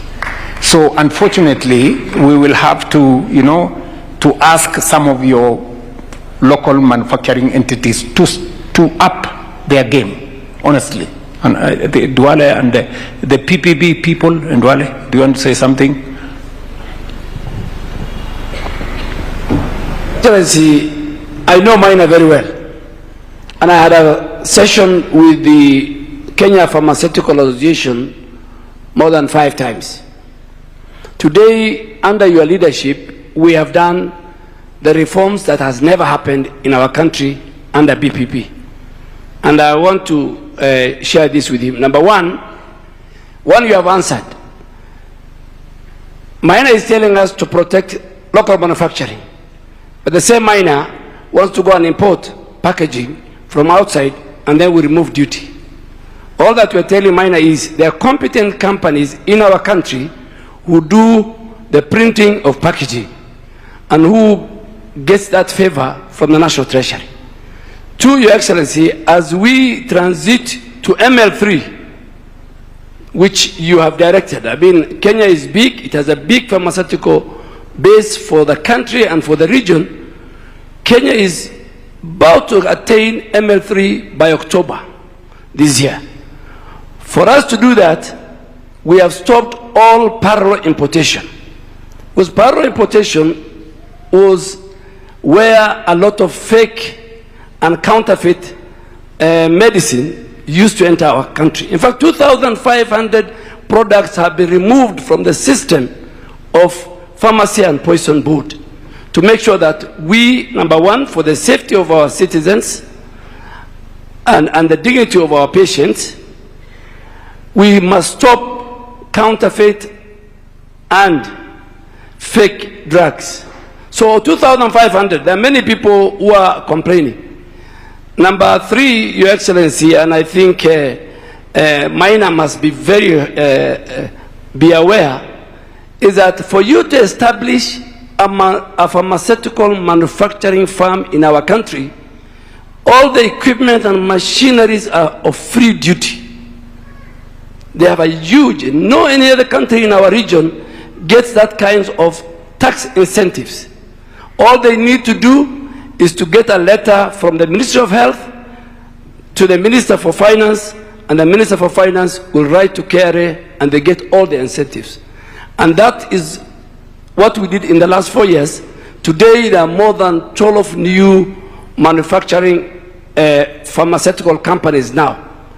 Two, when you created the incentives that the local manufacturing preference be done by KEMSA, a lot of now Kenyan investors, working maybe with other foreign investors, are now establishing their firms in Kenya. So the reforms that we are undertaking, I know the one that he wants me to talk to the Minister for Trade, Minister for Finance. We are in engagement. But again, we must balance. The kind of incentives our pharmaceutical industry is gaining, Your Excellency, is so phenomenal that the element of the packaging, which is very important, all that the National Treasury is saying is that we have given that incentives, that tax incentive to locals, not that you bring it from outside. And I can confirm that Revital, under your direction, and all other companies, what the CEO is saying is true. What they used to do before is they used to mix things, and you're aware of that. Now they're doing specific procurement for specific items. So Revital, unlike before, now they sell to. On the issue of the payment, I think that is now a commercial interest, 90 days, 45 days, 60 days. Social authority under their contract is 90 days. So I think that's something we can discuss. But Your Excellency, the reforms that you asked under PPP is on course and is for the benefit of the country. Thank you very much. I think this is a fair conversation. Maina, you agree. It's a fair conversation. I think you have asks. They must be, balanced with other, but I think if there is one space that I am very confident about, especially after the meeting I had with the manufacturing community in Kenya, pharmaceutical manufacturing fraternity in Kenya, we have provided sufficient incentives to make sure that those who want to set up manufacturing capacity in manufacturing facilities in our country do so. We have even extended, just for your knowledge, Maina, the special economic zone in Thika. We have said that special economic zone should be made available for manufacturers who want to benefit from incentives in a special economic zone space, long-term investments and all the other things. And we have already provided the first phase of infrastructure in Thika for that space. However, I think we still need to have a conversation about us being able to meet our financial obligation to these good people so that we don't undermine their business. And I thought we provided a facility to KEMSA of 10 billion shillings so that you can be able to pay your suppliers, when it is due, as you wait for the counties and all the other people to pay you. How about, what are you doing? Isn't that some place where you can see how to manage the financial outlay of these manufacturers, especially the local ones who require support? Thank you, Your Excellency. Yes, absolutely right. I think financial sustainability for KEMSA is something we've been working on under your leadership and the Cabinet Secretary. I really want to thank you for taking it head on. So we have a lot of issues. I know governors are here, the chairman is here. The payment cycle, picking orders and paying for it takes a long time, thereby also affecting our own suppliers. So that facility, yes, I can confirm, it is on. We're just waiting to sign an agreement between the counties, ourselves and SHA, so that we have automatic and automated system to go the full 10 billion capacity. As at now, Your Excellency, I can confirm the national referral hospitals, just to give example of what financial sustainability can do, have already signed under the leadership of the Cabinet Secretary. We have signed with the 7 national referral hospitals an inter-parties agreement. Now that has allowed us to get the facility up to 1.5 billion, and that we have already started engaging the suppliers on that. Then when we sign with the COG, chairman is here, and we're working very, very closely with the chair of health committee. I even flew to Mombasa to discuss that with him, and I think the future looks very luminous under your leadership. Thank you very much, sir. Thank you very much. I would really want to persuade my good friends, the governors. I think it is good for all of us. I mean, the principle, and I think we can have this of this stage, the principle is for us to have a complete cycle, that instead of a check-off system kind of with SHA on the drugs bit. And I think that's a conversation we can have that will improve the financial ability of KEMSA to procure drugs, and it will also help our manufacturers to be paid on time. I think if we can do that, it would really be very helpful. Yeah, Chair, would you want to say something? It will be good to have an age data of all the counties to see where they are, because as disbursement flow from Treasury improves, that should also, help them pay faster. But we're also willing to take up that conversation. We have had that conversation of some arrangement, which is debt discounting in a sense, or whatever arrangement that KCB is willing to take up to help counties pay much faster. Our Chair of Health is here. It's a conversation we're willing to have. But also, if there's just some chronic, late payers, it's a conversation we'll also be willing to have with you. Some of us always only have the last order payable, and whenever we get our money, we prioritize KEMSA. So let's see if there's any problem of age debtors, and then we can have that conversation. As for the KCB, it has to be county by county, but I can get an in principle approval for from the perspective of COG. Thank you. Chair, do you want to say something brief? Very brief. I don't know, we have run out of time. I think my good sister there will run into trouble. Your Excellency, it's true. I did meet with Dr. Wako, and I did present to the full council the various options. One of the things, Your Excellency, that I think if we finalize, and we can even be able to finalize this on Monday, either at IBEC or something, there is a possibility, Your Excellency, by coincidence, the amount of money that counties have to be paid, and verified amounts, is about 5 billion by the former NHIF, which actually is another example to show that NHIF was not working, because 5 billion was actually due to be paid to counties.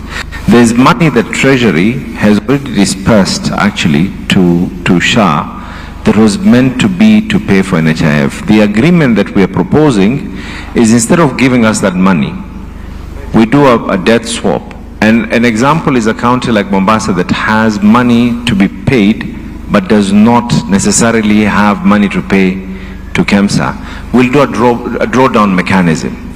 Same thing with Nairobi. The difference from the amount of money that Nairobi has to be paid versus what it is that they have to pay is almost 700 million. If it is acceptable, Your Excellency, KEMSA gets an immediate financial injection of 5 billion shillings. 5 billion shillings injection of money, and the other one now is so that we do not have this problem back and forth, and we do not sit here after 5 years saying that KEMSA has to be paid and we're in the same dark hole again. We were proposing something that the counties can be able to give some form of a guarantee. I know there was a proposal of deduction at source by SHA, and we came up with another proposal because, and upon discussing with the CEO of KEMSA, it is something that excites him even more, because a facility, let me not get into the very, very much nitty-gritties, Your Excellency. Those are for behind the tent discussions that we will have, but we have the goodwill to be able to finalize this. Thank you very much. Are you trying to use KEMSA to collect your debt in some way? Not at all, Your Excellency. All we are saying is that we have a solution to be able to, first of all, give a direct injection of 5 billion to KEMSA. And with that in mind, bearing in mind that counties like Mombasa and many others that actually do not have to pay KEMSA, but we have to be paid, we are proposing that don't even pay us. Give that money to KEMSA and we'll do a drawdown mechanism. Okay, understood. Yeah. Understood, Chair.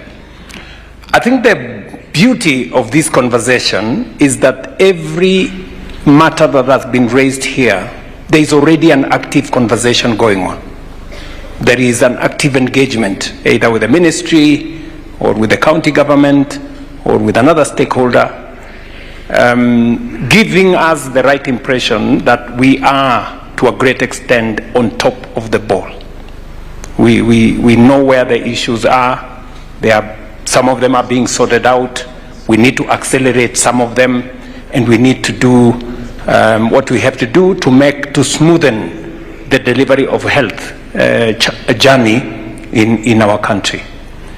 Mercy. Thank you, Mr. President. Allow me to just welcome one more comment, because we are looking at health beyond 2030, and the co-chair of the UHC 2030, Dr. Githinji is here, and he had a comment about we are at 60% registration, 25% more for Kenya to be well at the journey of UHC. After him, you can give your closing remarks and close the summit and this particular town hall. Thank you. Your Excellency. Yes, Your Excellency, thank you very much. I've been seated here yesterday for about 5 hours, today for 5 hours. I feel for you. I don't know how you're feeling, because you're the man in the center. And that's not easy. I travel around the world, number of works across Africa. This kind of engagement at presidential level on health is very unique. We don't have it. So thank you very much. Thank you. Again, we don't have a lot to say, because we are, sisi ni mafundi huko ndani, we are working with your team here as AMREF very closely. So we are listening as well to just know what improvement is needed. But let me just make a few comments. Number one is that it is without doubt that we congratulate your government's very expansive reform for the health reform that have been done. We don't often see such extensive reforms. We see one act after another, small, but this government has taken the bull by the horns. And those reforms are not seen anywhere. I've not seen them anywhere in any other country in Africa, honestly. But we have worked with the other countries on one-on-one, but this is really expansive. Now, I want to believe that this conversation, as you said earlier yourself, is not about the next election. It's about the next generation. And because this conversation is about the next generation, then we need to think about this conversation beyond the Social Health Authority. We need to think about it that, for me, when I think about it, I reflect on the fact that there must be a reason why you did not call it Ruto Care.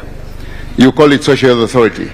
Because you saw it beyond, you saw it as something for 2060.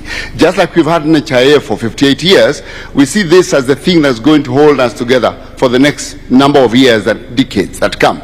In which case then, I tend to think that we should discuss it honestly. And we should actually, as Kenyans, and I'm really grateful that I've had a lot of conversation. By the way, I chair the board of management for Mbagathi, appointed by Governor Sakaja. So Shikuku, you pointed at me a bit, so I was a bit shy, but I will see you behind the tent, Taunana, over the X-ray. But this conversation needs to be very honest, and I think that's what you are inviting us to do. We need to be honest that this is not President Ruto's scheme. This is actually something owned by Kenyans. And therefore, if it's owned by Kenyans, then Kenyans must be honest to engage on it and say, this is how we must improve it, because this is what we have, and this is what we are going to have for the next, so many years and decades and decades. And therefore, all those conversations that, and you have a team here that is completely able to solve those challenges that are being raised. So I don't want to make that the subject of the conversation. We know, of course, there are civil society members here who support the government. Is there anyone here from civil society? Just raise up your hand so that His Excellency can see how many we are.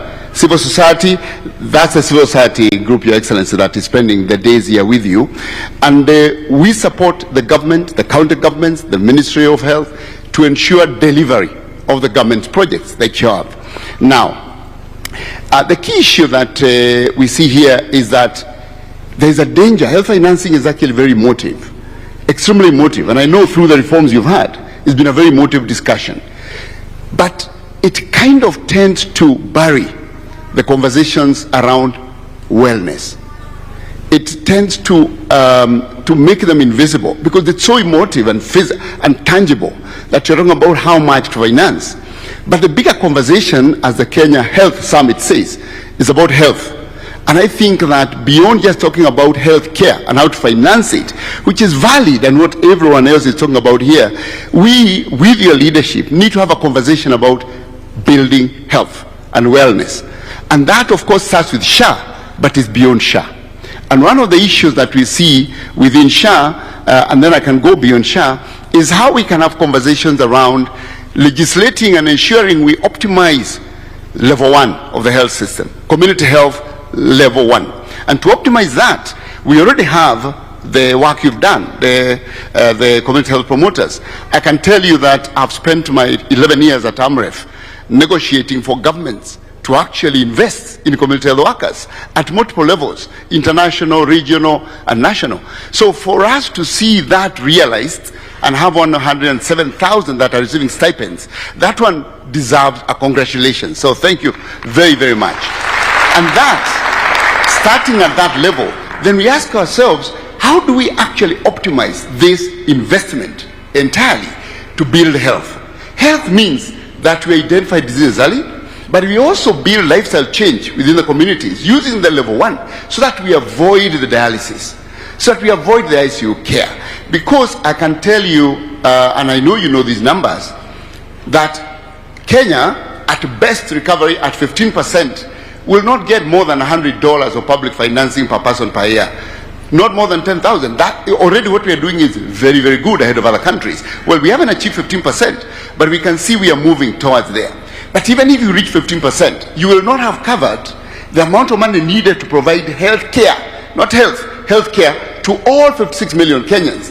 Whereas developed countries are spending $4,000, $10,000 per year. We are spending 50. So, and we can't change it. It's the nature of our economy.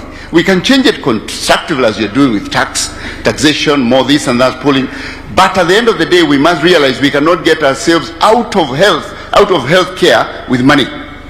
So we have to discuss how to build a healthy population so that we avoid the future costs that SHA has to pay.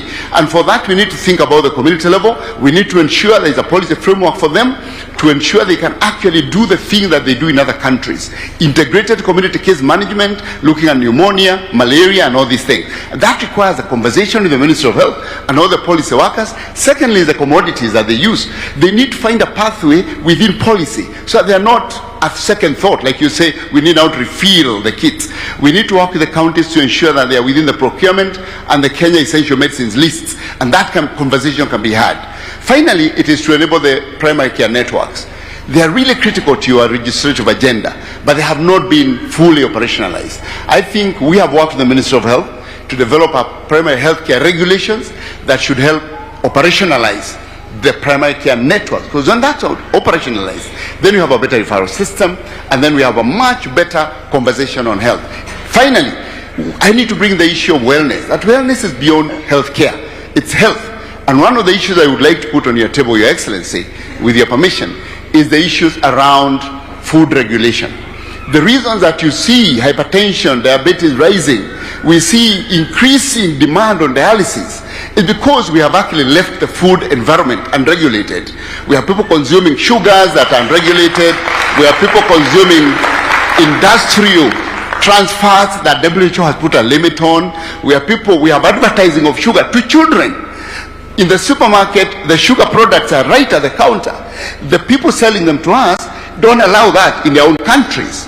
So my urge to you, Excellency, is to drive an agenda to reduce the burden of disease in this country by actually starting to talk about food regulation as a public health investment.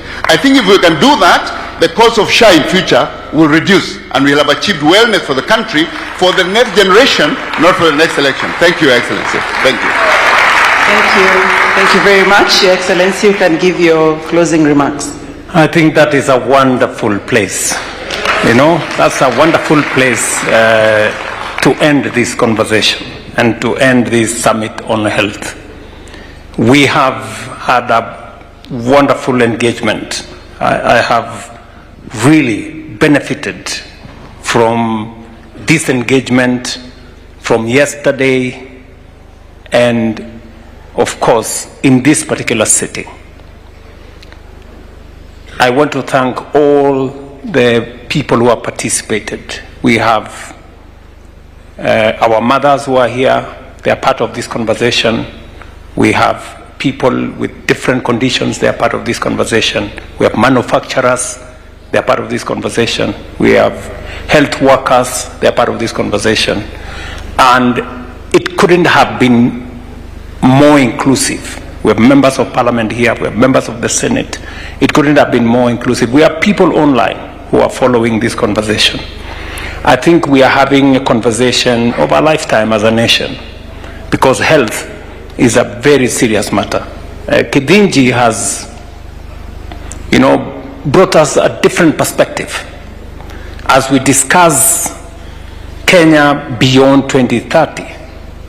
Yes, we will discuss how to manage disease, how to, you know, provide better equipment, better facilities, train better doctors, and do all that.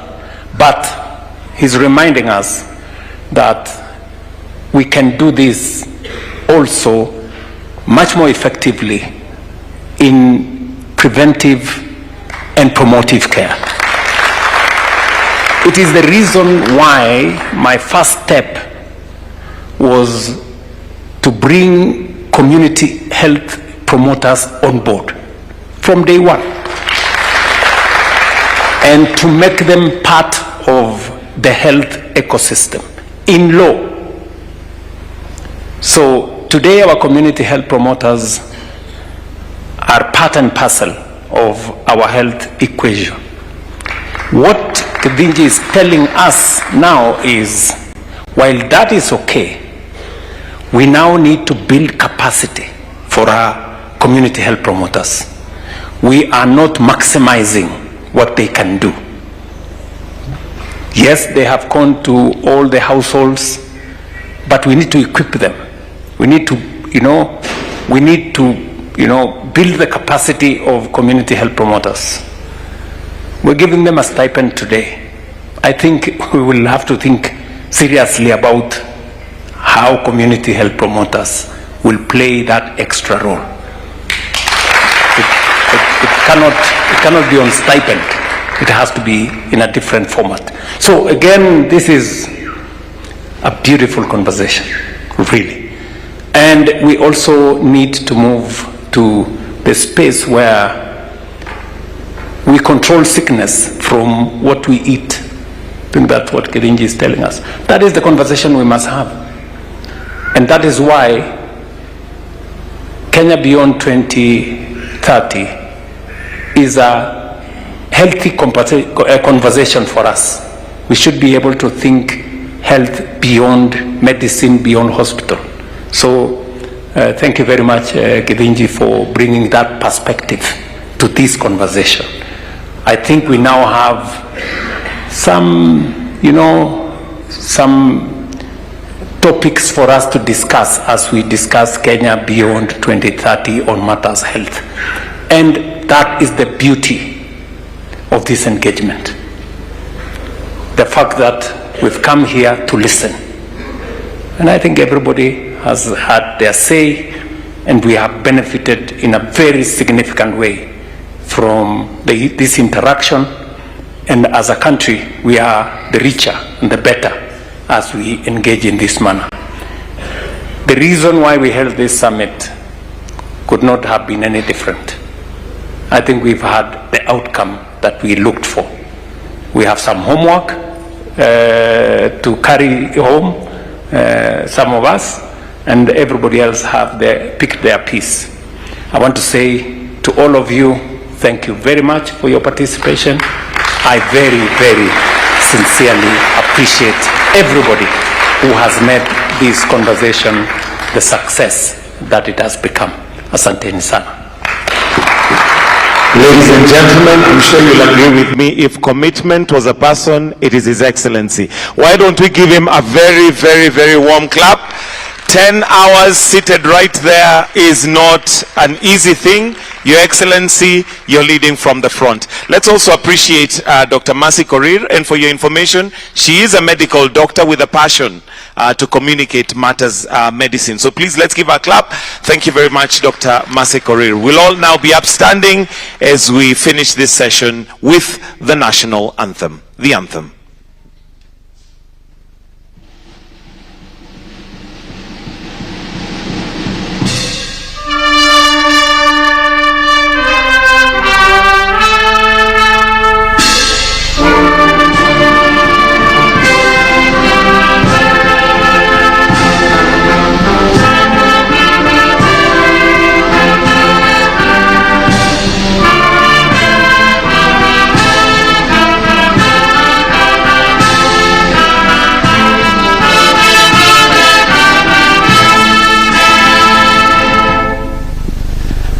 We'll allow His Excellency to exit, but maybe a quick photo with Dr. Mercy before he exits.